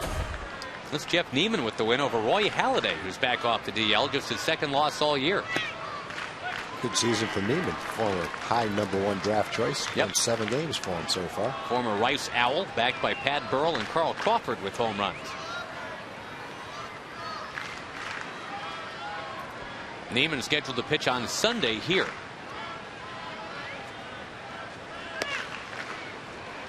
National League, the Brewers lead the Mets 8-3, middle of the 8th. Home run for J.J. Hardy. And the Marlins squeaking by the Nationals right now, 3-2 in the 8th. Remember, the Marlins had that 11-1 start this year. Then they kind of fell off. Now they're back to playing pretty good ball. The Phillies have a 2.5 game lead on the Mets. Only 3 on the Marlins in that NL East.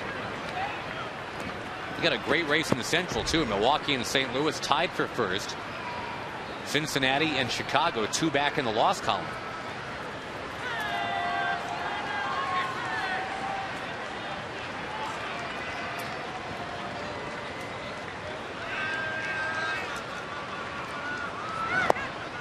That's down to Abreu, 3-2. Giants demolishing the Cardinals tonight, 9-0 in St. Louis. Home run for Travis Ishikawa. Tim Lincecum's got a 1-hitter going in the 7th.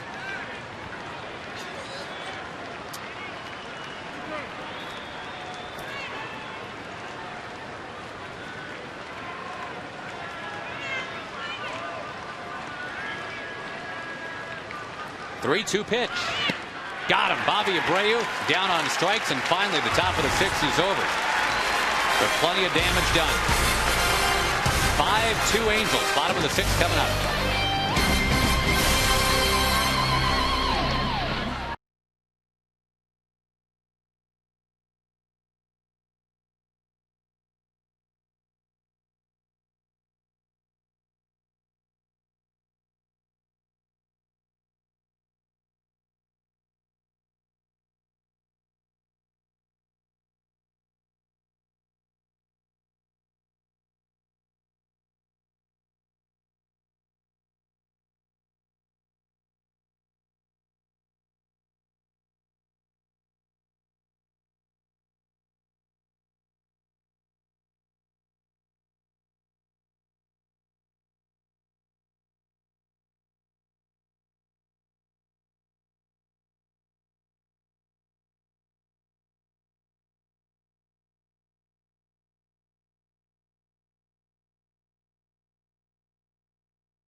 to you by Sonic. The jackpot worth $800 plus tickets to a Ranger game is in it for 2 at Sonic Drive-In. The Rangers are hitting for Dana Harris from Buffalo, the crossroads of Texas. The Ranger hits a grand slam this inning. They're giving away $25,000. Buffalo's a town that temporarily changed its name to Blue Star, Texas during the Cowboys-Bills Super Bowls. They didn't want to be thought of as rooting for Buffalo.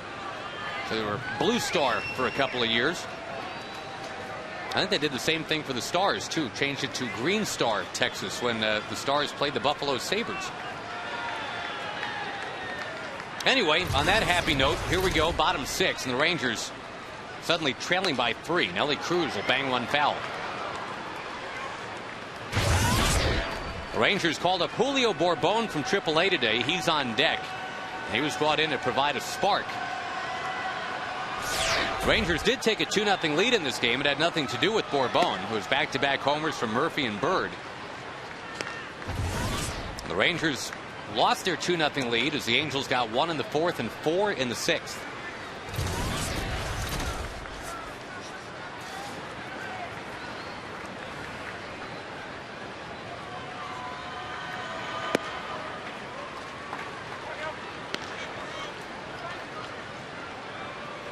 Mike Napoli out to talk briefly here with the rookie pitcher Sean O'Sullivan.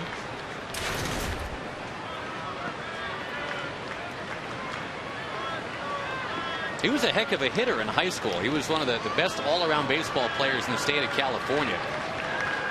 He had a batting average his senior year of high school tag of .617. He had 16 home runs.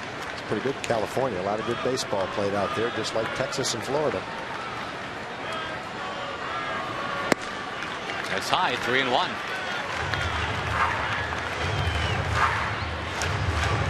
Well, keep in mind for the Angels, for the most part this year, their bullpen has been not nearly what it used to be. Rangers will see that bullpen at some point. Nelly Cruz going after the 3-1, pops it way up there. Out number 1, we go to Jim Knox. All right, thank you, Josh. In the upper deck, we have the William James Middle School summer program on hand tonight. And believe it or not, they're not learning about history, math, or anything like that. Deborah Aspergren, the teacher, you guys are teaching baseball. How'd this come about? In collaboration with our coordinator, Mr. Womack, we both are Ranger fans. So we decided we'd teach some baseball. In addition, incorporate the math and statistics that goes along with that. So we're teaching all about baseball and the stats, and we're calculating some stats, and we're having a good time. All right, having a good time. Everybody should be making A's, right? Why not? All right. Thank you, guys. Josh? All right, Jim, thank you very much. 5 minus 2 is the math we're looking at right now. The Rangers are 3 behind and trying to get young Julio Bourbon on base, looking for his first big league hit. And that ball popped into foul ground for Figgins. Boy, the Rangers, remember, had 2 on, nobody out in the bottom of the 5th, and a 2-1 lead at that point. Since that point in time, there's been a double play and 3 infield pop-ups. Sullivan has settled down nicely since the back-to-back home runs, and then the infield hit that followed them by Nelly Cruz. Since that point in time, those are the only base runners. Hard single by Kinsler, a walk to Michael Young.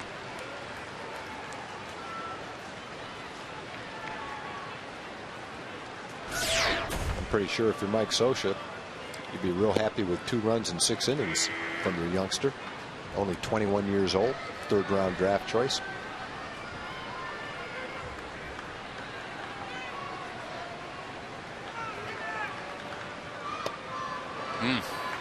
Couple of quick strikes on Teagard.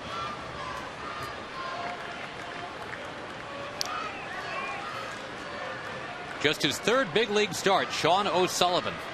Debuted with a 5-hitter through 7 innings at San Francisco. Tomorrow we see the lefty Joe Saunders having a nice year for them. Scott Feldman goes for the Rangers. Then the big showdown Wednesday, Millwood against Jared Weaver. The 2 aces.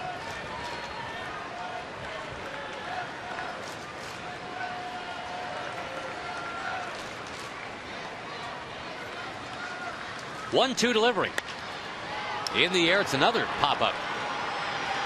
Racing back forward is Ibar. He's got it.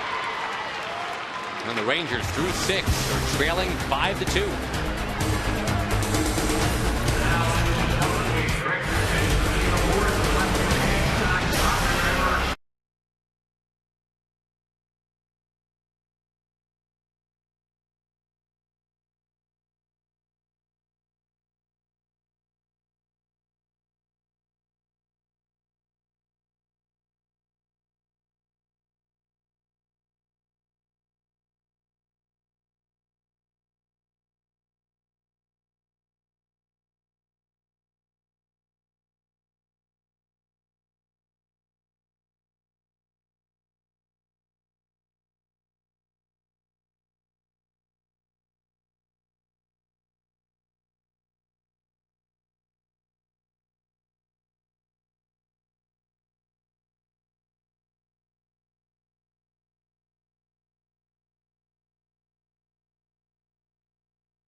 Texas Ranger Baseball brought to you by Southwest Airlines. Go to southwest.com, grab your bag, it's on, and by Nike, it's all about you.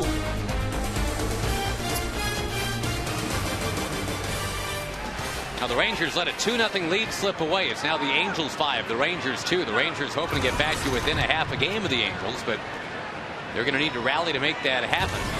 Torrey Hunter is 0 for 3 so far. And keeping him off the bases, that has been just a Herculean task for the Rangers. Torrey Hunter, kind of a Vlad Guerrero style streak going on right now, Tag. He's been on base against the Rangers 37 games in a row. Paul Molitor's got the all-time record against the Rangers, once on base 52 games in a row over a stretch of about 10 years. But Hunter is a Twin and now an Angel. 37 straight games, getting on somehow, some way. Well, he's probably got this at bat and one other, so still got 2 shots at it.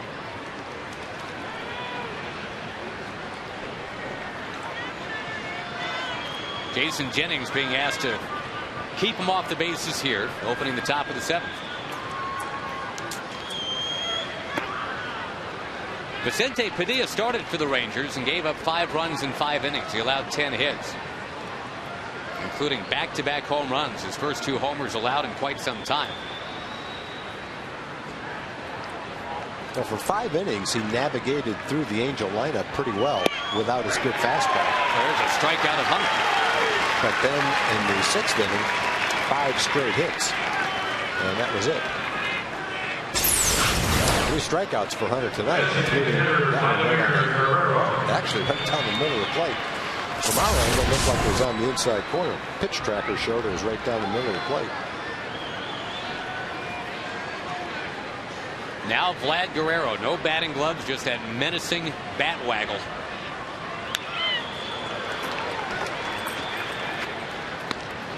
First 44 games he played in his career against the Rangers, he had a hit, not just reaching base, he had a hit in every single one of them.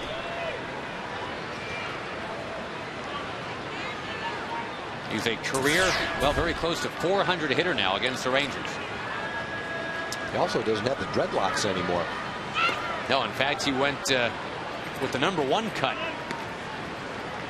He went bald for a while. Now he's starting to grow back. That's what he used to look like. Not as pixelated, but. Think Manny will ever do that? Ooh, can you imagine? Put that on eBay, just wow, 1 dreadlock at a time. Remember when Nick Swisher cut his long hair for charity? Imagine what Manny could get for that hair. He spread it out over a month.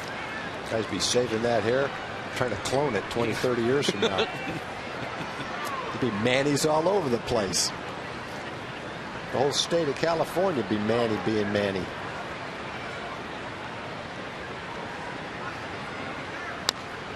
That is Vladdy being Vladdy right there. Big swing. Very seldom does he get cheated. Doesn't take a lot of half swings or anything like that. Again, the Rangers have the shift on for him. 3 fielders wedged in between second base and third. If you had to say 50 years from now, do you think a human will be cloned? We'll come back 50 years from now to check on it. I don't know, Harry. 2 strikeouts in the inning. Yeah, 50 years from now, sure. Be a human clone. Okay, you heard it here first. All right. Mark your calendar. We'll come back and see who's right. How old are you, 40? Yeah. All right. Well, I'll be 111. See, but you got a chance to be 111. Well, you got a good shot to be 90, too. What was Casey Stengel's line about the prospect you like? Here's a kid who's 20 years old, and in 10 years, boy, he's got a chance to be 30.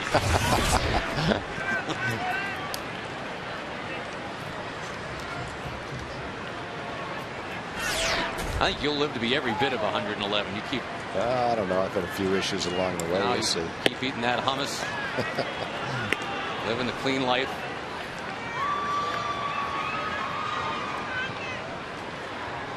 There'll be a big Smucker's logo and Willard Scott saying your birthday in how many years? 50?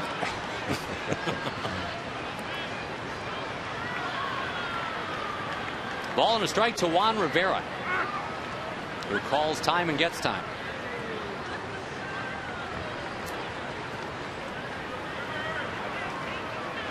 Rivera, one of the big hits tonight, the home run. He's going to lift this one into the crowd.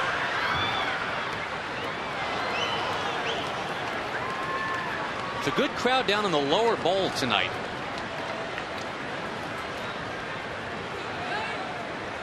People wanted to get up close, see the Rangers and the Angels. This is the battle for first place in the AL West.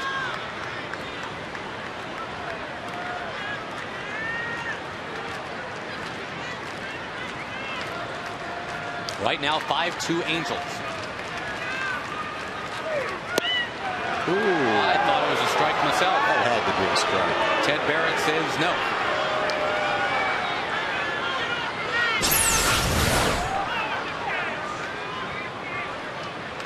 Thing was so much a strike. Close. Right on that corner. Wow. I was looking at number 3, not number 4. Sorry, Ted. Number 3 was a strike. I take that back. That's a strike. Even an 111-year-old knows that one. 4 straight strikeouts. Wow. Like Ian Snell Light. We're at the 7th inning stretch. Angels 5 and the Rangers 2.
The 7th, and folks, Friday nights at Rangers Ballpark are fantastic fireworks Fridays. You can get $10 tickets and $5 parking to see the Rangers and the Rays this Friday. Enter fireworks as a coupon code at TexasRangers.com. Sponsored by our friends at 105.3 The Fan. The Angels make a pitching change as we go to the bottom of the 7th. The rookie Sean O'Sullivan went 6 solid innings tonight for the road team.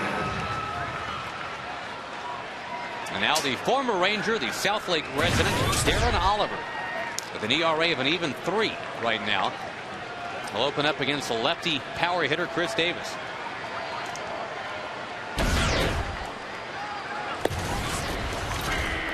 Two walks, 5 strikeouts for O'Sullivan tonight.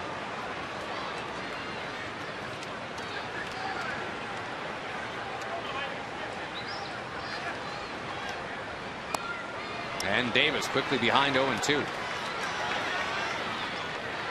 Darren still throwing the ball well. He's 2-0. His ERA is 3. Still tunes it up there, 88 to 91. Still tough on lefties. Sure has had a nice career. Started out with the Rangers.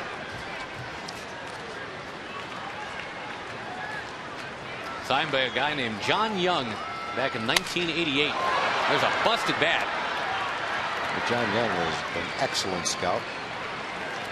John, probably for the last 10 years, and I think he's still doing it, very involved in the RBI program out in Los Angeles. Helped start the program a long time ago. Dio was a third-round pick of the Rangers in 1988. Then he was dealt to the Cardinals along with Fernando Tatis and Mark Little. That was the Royce Clayton, Todd Stottlemyre deal.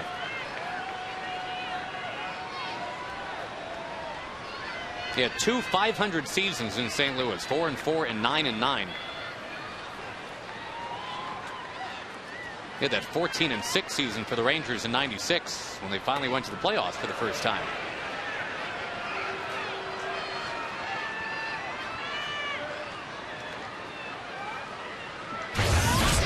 John Young also signed Rob Nen. Rob was somewhere around a 40th round draft choice out of high school. Remember the day he came to the ballpark and worked out. Andrews pushing the bunts. Close play. Safe. And trying to get the Rangers moving here. A bunt from Elvis Andrews will bring up Kinsler. Well, you need base runners any way you can get them. Pretty nice try by the Angels. Look, as the play was developing, like there wouldn't be a play. And it turned into a close play. Morales with a nice throw. Oh, never touched the bag in time, but good try by the Angels. Tim McClellan right there to make the call. There in time, but not on the base in time. Rod came out to the ballpark in Anaheim for a bullpen session to put a radar gun on him. It was 93, 94 miles an hour. Everyone was wondering why he was a 40-something round draft choice. Sandy Johnson said, well, let's sign him. It took a while, but he finally signed. Turned out to be a great relief pitcher. Unfortunately, not for the Rangers. He's been solid ever since becoming an Angel. And it's funny, they first had him cast as kind of a Jesse Orosco type, pitching only to lefties in the 7th inning or 8th inning. And then they figured out he can actually pitch to anybody anytime.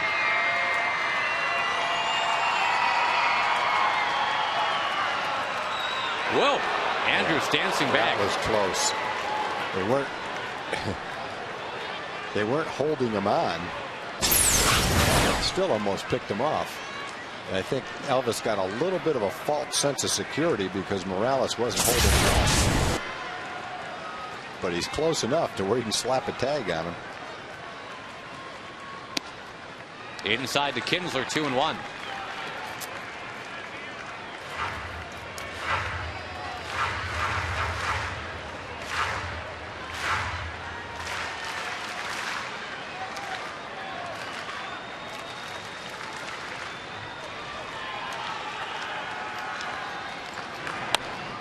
Bouncing ball, third base. Andrews trying for that takeout slide, but never could get to the bag, and it's a double play. So you were hoping a bunt might drive the Rangers towards something in the 7th. It didn't happen. It's 5-2 as we go to the 8th.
Here's the game summary as the Rangers took a 2-0 lead on back-to-back homers, Murphy and Bird. However, Rivera and Morales went back-to-back in a big 6th inning for the Angels. Jason Grilli about to take over on the mound as we go to the 8th. And it is indeed a 5-2 score. The Angels trying to extend their lead in the AL West to 2.5 games. Rangers trading out Jasons here. Jennings is out and Grilli is in. Grilli's done a nice job since coming over from Colorado off the waiver wire.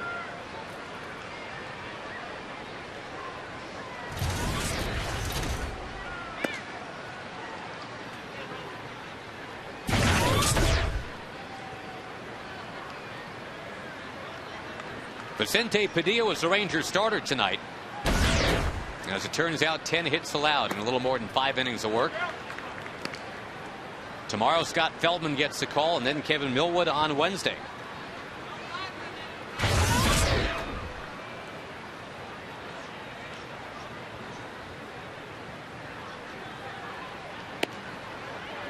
Outside corner to Morales, who's got a 2-hit night going, a double and a home run.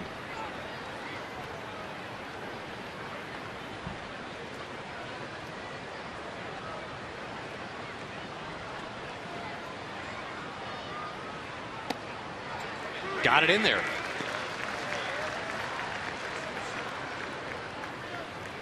Now, the Angels playing their best baseball of the year, no doubt about it. They're trying to make it 13-3 in their last 16 ball games. And unlike the Rangers, they've been hitting a lot here in this month of June. Ground ball, first base, scooped up. Well, that was a nice scoop, too. It looked like it went to the right a little bit on it. So Morales is out. As Torres comes up, we go to Jim Knox. All right, Josh and Tom, I'm with 86-year-old Oscar Williams. After World War II, you played minor league ball. Where was that, Oscar? Yeah, I played 2 years in the Big State League, 2 years in the East Texas League, and 2 years in the West Texas New Mexico League. As a big Tom Grieve fan, watched Tom play when he was back in Washington, huh? Yes, sir. Yes, all right. sir. Now, they understand, get this, a couple months ago, Oscar shot a 72 in golf. And give us some secrets of good long living. Good long living is no smoking, no drinking, no drugs, addicted to fishing and golf. All right, there you go. If you would have said margarita, we would have had someone else for you. Okay, we're going to present you the progressive fan of the game, Oscar, for being such a great Ranger fan. Thank you very much, and best of luck. Thank you. Thank you, John. Thank you, sir. I'll take it. Yeah, thank you. Well, you know, you're Tag, you are halfway there. You got the golf addiction down. Now you just need to fish. I'll tell you what, yeah. I'd like to get a 72 before the 15th hole. I mean, after the 15th hole. The Ranger bullpen has made it now 9 up, 9 down.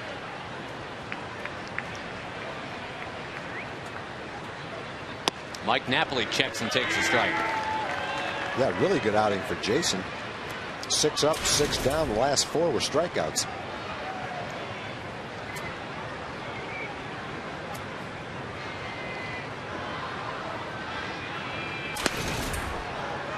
Now the Rangers will have 2, 3, 4 in the order coming up in the bottom of the 8th. And we mentioned the Angels bullpen. Normally this is where they're real good. 8th and 9th inning.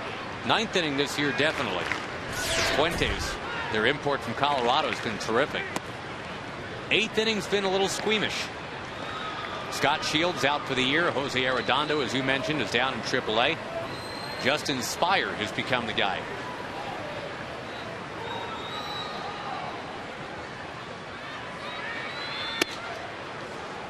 Three and 1 to Napoli. By the way, speaking of living to a nice age, Tag, we were talking about you getting to 111. Ranger fan Cody asked, what if I told Tag the only way he can live to 111? Don't even say it. Is to have a neck tattoo. Neck tattoo?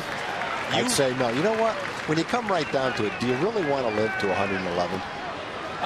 Depends on what the quality of, say, like 107 north of that is. But I mean, if I want to live to whatever age it is that you can be active and live a productive life. But once you get past that, I mean, I don't know. Then you don't want the neck tattoo. That's a little bit too heavy a subject for a baseball game. 111 might be shooting a little too high.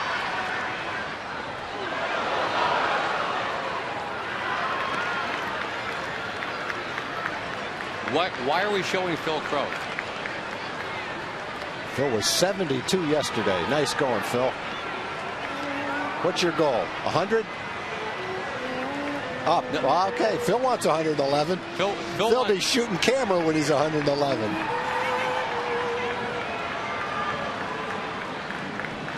(3-2) to Napoli. It is barely inside the walk.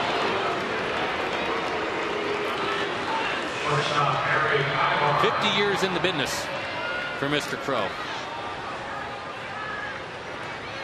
That's my goal. 50 years in the business? Yeah.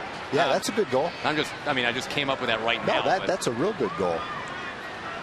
If you can stay in one business for 50 years, that's great. I'd just like to still be employed next week. Eric Ibar, number 9 batter, has had a pretty solid night. He's going to go after the first one, loft it towards center. All right, now the Rangers coming in to hit, and I mean hit. It is time to hit, fellas. 5-2 Angels tonight. Bottom of the 8th coming up.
5-2, the Rangers trail it into the bottom of the 8th. Let's quickly go to our good friend John Radigan. Okay, Josh, thank you very much. Coming up on Rangers Live immediately following this game, we're going to talk lots about this big Rangers comeback that begins in this half inning. And we will also show you, at least that's what we hope we'll talk about. We'll also show you what Josh Hamilton did tonight as he begins his rehabilitation. He's headed back to the big club. For now, he's in Frisco. Highlights from his game coming up on Rangers Live as well as the comeback. Well, naturally. Thank you, John. And ready to begin that process right now. Bottom of the 8th. And Justin Spire, a guy that had a solid 2006, solid 2007. Last year was a nightmare. His ERA shot from the 2s into the 5s last year. He gave up 15 home runs a year ago. This year, kind of splitting the difference with everything. The ERA is in the 4s, and he's only given up 3 home runs. Yeah, no, he's pitching well. His opponent's batting average is .221, 29 strikeouts in 28 innings.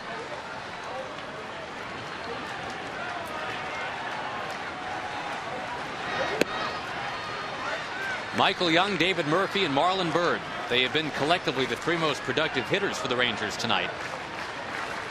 And they are the hitters here in the bottom of the 8th. The Rangers craving base runners. That one's on the outside corner.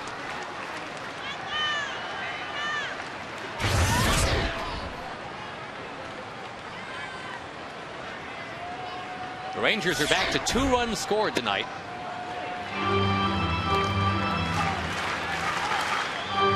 Last few games it's been 2 and 0 and 3. This after getting a 9 and a 12.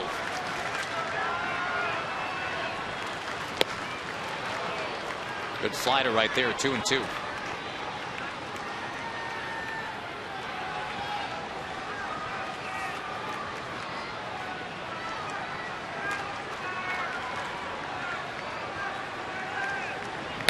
Michael Young robbed at second base. Mice Torres times the leap, 1 out.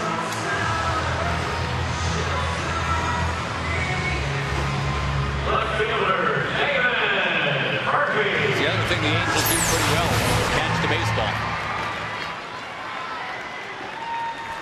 Away, away, away to Michael Young, that hole at bat.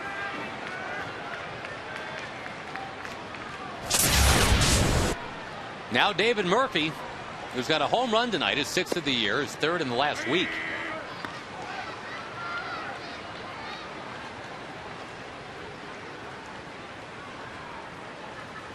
Rangers trying to establish a little bit of home turf here. And in fact had that 2-0 lead on first place LA tonight. But then the Angels chip back with 1 in the 4th, then the big 4-run 6th inning.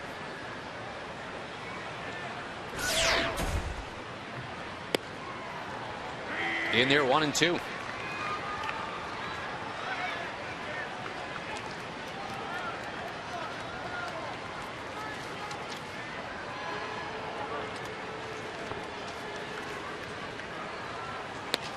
Ground ball, second base.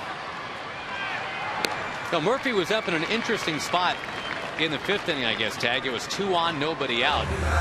And some might say, in fact, we got a bunch of emails asking why not bunt there. Is part of it that, hey, you've got your number 3 hitter up and he's been driving the ball? Yeah, I think that is the bottom line, Josh. Very seldom. In fact, I can't think of a time where the number 3 guy in the lineup bunt, especially that early in the game, in the 5th inning. It's a 1-run game in the 5th inning. David had hit a long fly ball to center field. He hit a home run. And if you're Ron Washington in that situation, I think you're thinking drive the ball in the gap, take a chance for a big inning. The Angels are a very good offensive team. Chances are it's going to take more than another run or a couple of runs in the game. And with a couple of men on, and really in the month of June, one of your best hitters up there, you don't really want to sacrifice the runners and give up and out with a guy who's swinging the bat pretty well and has a chance to drive the ball. Well, the guys that were coming up that inning were the guys that had just homered their last at bats, Murphy and Byrd. But instead it was a Murphy pop out and a Byrd double play. The Byrd home run was his 5th of the year. That was after a double in the 1st.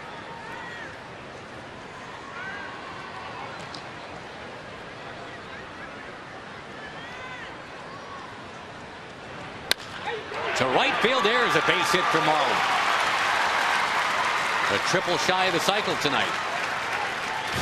He's played some good defense tonight. He's got the 3 hits. Our Coors Light freeze can. We're going to show you the D.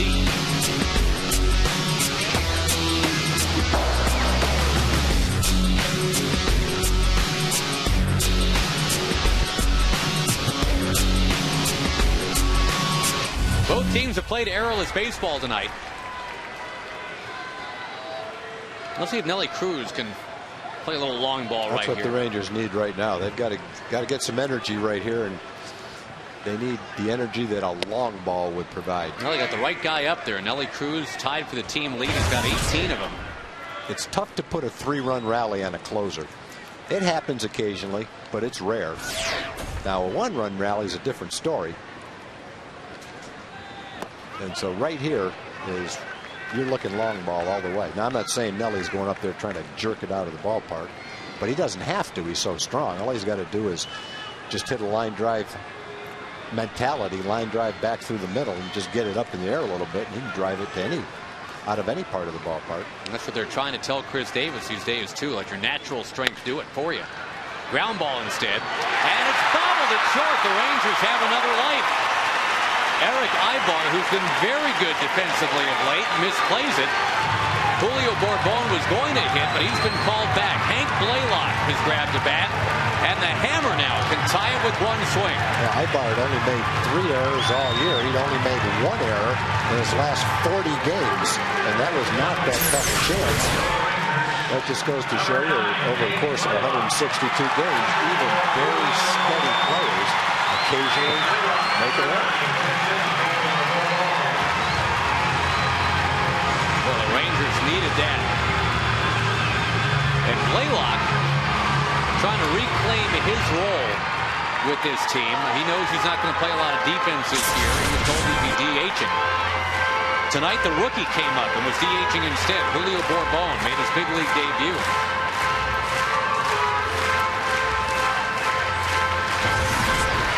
Well, this is a good matchup for the Rangers. Left-hand hitter, right-hand pitcher. Darren Oliver's already pitched.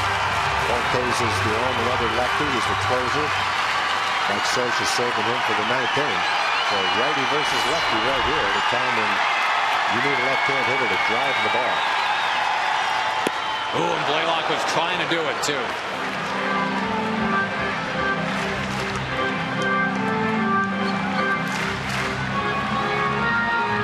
A little good old-fashioned Ranger long ball is what is necessary here. Ball bouncing to the screen. Now you can be a little less greedy. Get a little Ranger blue hit to make it 5-4.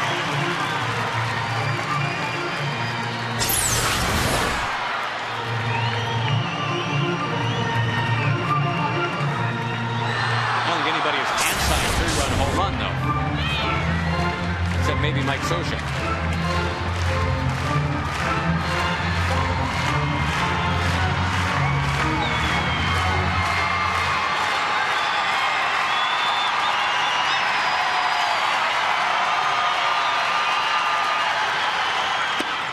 It's a good take. 2-1. I doubt you're going to see a fastball in on Blaylock. Something he could hammer out of here to tie the game. Now, even though he's the tying run with first base open, I can't imagine he's going to give him a good pitch to hit. Grounded sharply to short. And this time Ibar's got it. So the Rangers did have 2 on with 2 out, but that's it. We go to the 9th. It's 5-2.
Rangers 2, the first game of a 3-game series against the Angels. And don't forget, as you check the Jack in the Box standings, the Halos are hanging around. They'll play here tomorrow. They'll play here Wednesday. Good tickets still available, 972 Rangers. Then the Tampa Bay Rays come to town over the weekend, the 4th of July weekend, with some fireworks activity. Eddie Guardado, who now lives in Southern California, not too far from where the Angels play, into his 28th game of the year. Now he's got to face the top of this dynamic Angels batting order. Sean Figgins with all that speed. An on-base percentage this year of .398.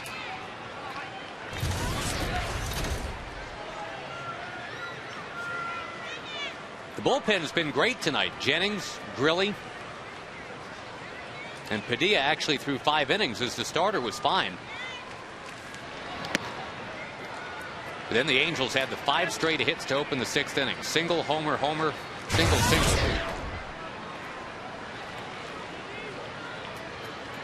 And that was it for number 44 tonight.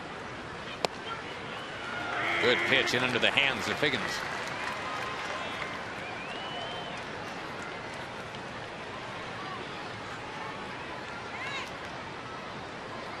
We'll run through the out-of-town scoreboard for you one more time after Figgins gets done hitting a rainbow up there towards Andrews. Red Sox have defeated the Orioles 4-0. That's John Lester going to 7-6. He went 8 innings, and then Papelbon on for save number 19.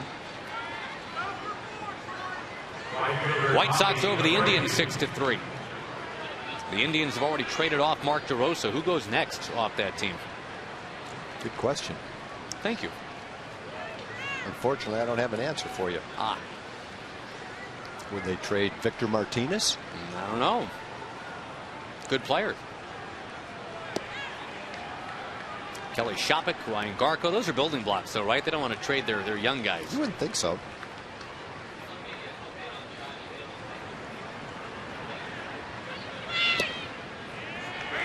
One and one to Abreu.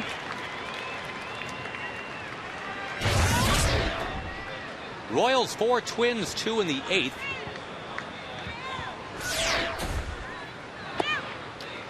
And the Tigers and the A's, 0s in the 3rd.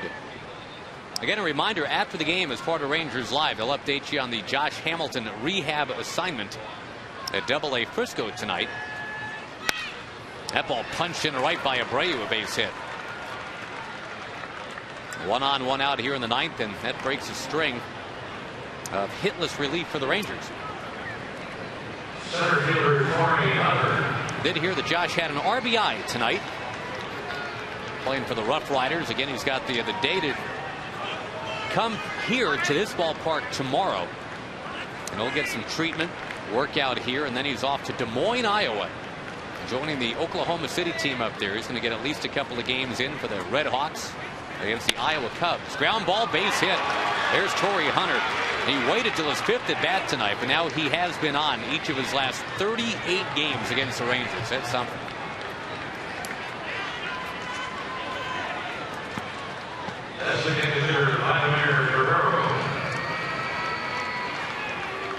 Mike Maddox out to talk to Guardado. We're told the RBI for Hamilton tonight was on a bases loaded walk. He did have a hit as well.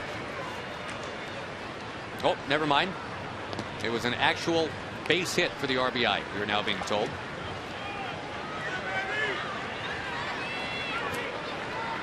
Anyway, they'll clear all that up for you as part of Rangers Live tonight. All right, Eddie Guardado's got to deal with El Diablo here.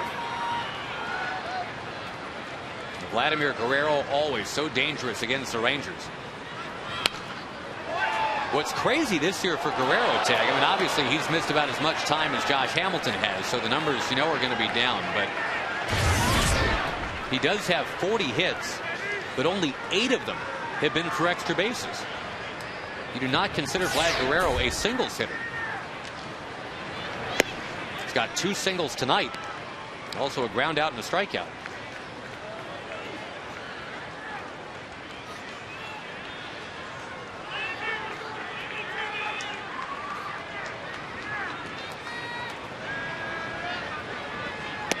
That's the Vladimir Guerrero that everybody knows.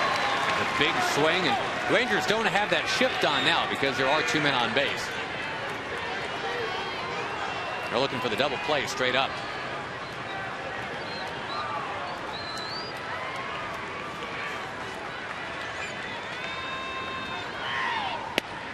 That squirts outside, 2-2. Rays beat the Blue Jays 4-1. Roy Halladay losing for only the 2nd time all year. The former Rice Owl, Jeff Neiman, beat him. Wave and a miss. Eddie Guardado maxes out around 87, 88, and he's got the chutzpah, the moxie, the courage to just fire that thing right in there at Vladimir Guerrero.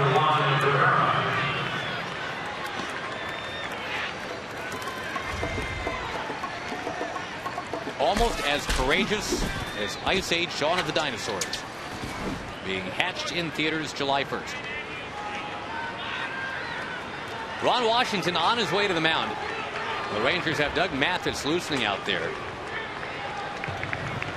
We got Juan Rivera, the power hitting righty, to be followed by the switch hitting Morales.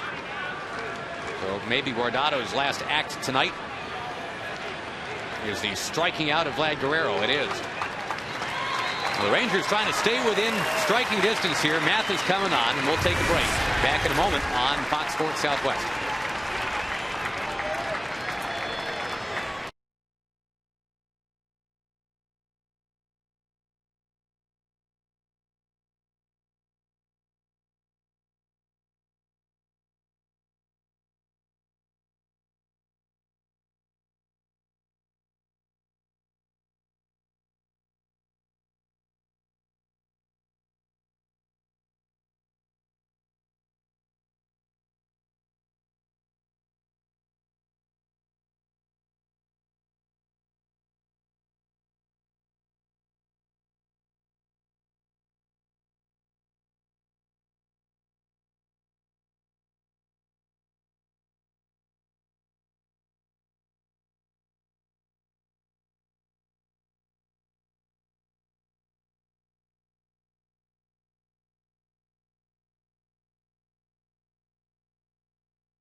Two Angels, and they're looking to build on that in the ninth. Doug Mathis trying to make sure that does not happen.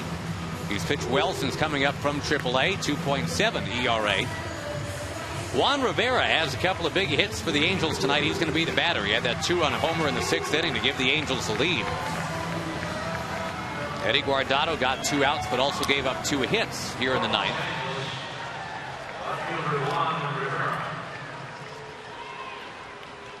Well, the Rangers do have 8 hits tonight, but for the month of June, they're still hitting around 220. Dead last in the major leagues. They're going to need to come up with some hits off the closer Fuentes in the bottom of the ninth.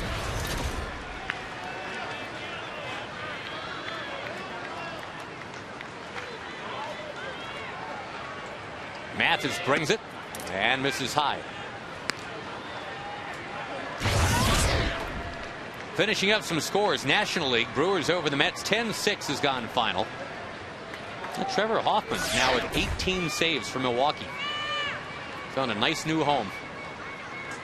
J.J. Hardy a 4-for-4 game.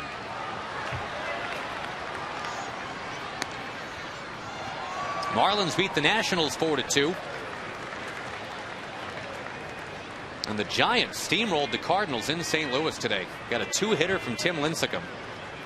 Giants 10 and the Cardinals nothing.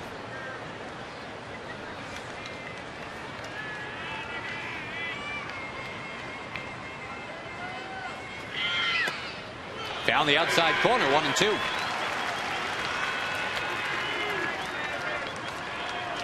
Astros and the Padres scoreless in the fourth tonight. The Padres, of course, just came in here and took 2 out of 3.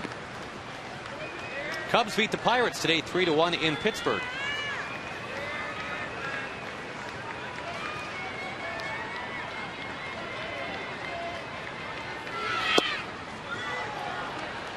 Morales waits on deck. 2-2 the count to Rivera. It's been another one of those games, Tag. I think really you can say it's been 3 in a row now where it's been tough to find sustained energy from the crowd. The Rangers haven't had those long sustained rallies really in many innings. Well, both runs today came quickly on 2 home runs. Broken bat grounder. But there's going to be a long sustained bottom of an inning. This is it. Teagarden coming in to lead it off. It is 5-2.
Texas Ranger Baseball brought to you by Southwest Airlines. Go to southwest.com, grab your bag. It's on by the Progressive Insurance Group. For a money-saving car insurance quote, call 1-800-PROGRESSIVE. And by the Ford F-150. It's not just a pickup truck, it's a Ford F-150. Brian Fuentes is on to close it for the Angels, and he has emerged as one of the better closers in the American League. I guess it's not a big surprise, Tag, because last year in the National League, he was spot on for Colorado.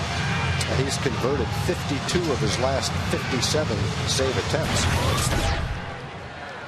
It's a guy that came up through the Mariners system originally as a starter with a more traditional over-the-top motion. He had a great year last year in Colorado, throwing as hard as he was way back in the 05. Striking guys out. Only 13 extra base hits allowed all last year.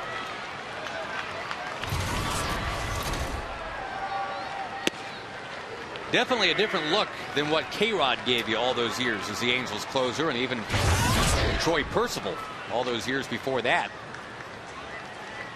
Just kind of heaves that ball towards the plate left-handed.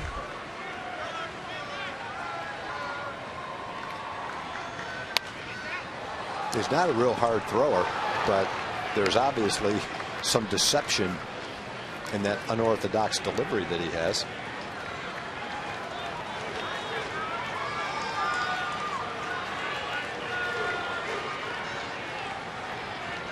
Facing Teagarden, who so far is 0 for 3 tonight.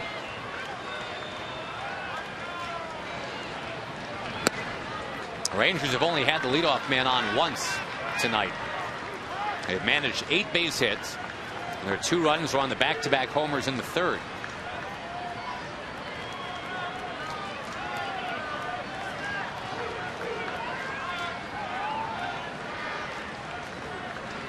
Teagarden, hard hit, but right at second base. The Angels getting closer to a 2.5 game lead. Again, Feldman against Saunders tomorrow night on Fox Sports Southwest.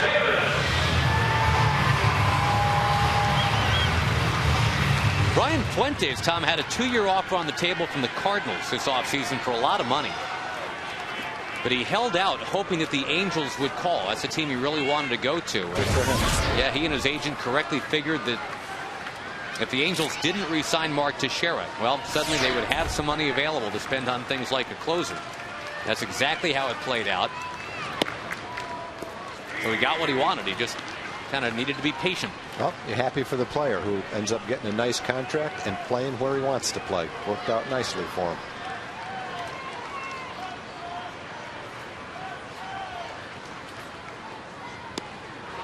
There's some pressure to take over that closer's role for the Angels because Francisco Rodriguez performed historically well for this franchise, but so far so good for Fuentes.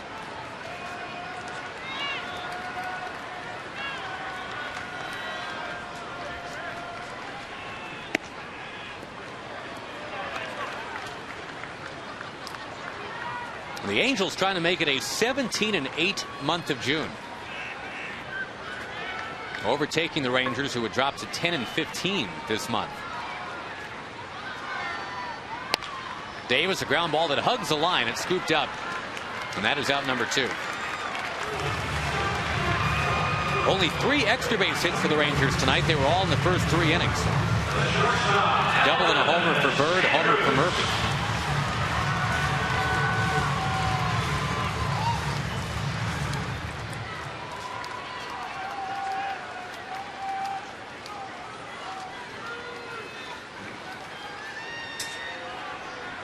Now they ask the 20-year-old Mr. Andrews to come up there and begin the very late rally. Elvis bunted his way on last time up. Still leading all American League rookies in hits and total bases.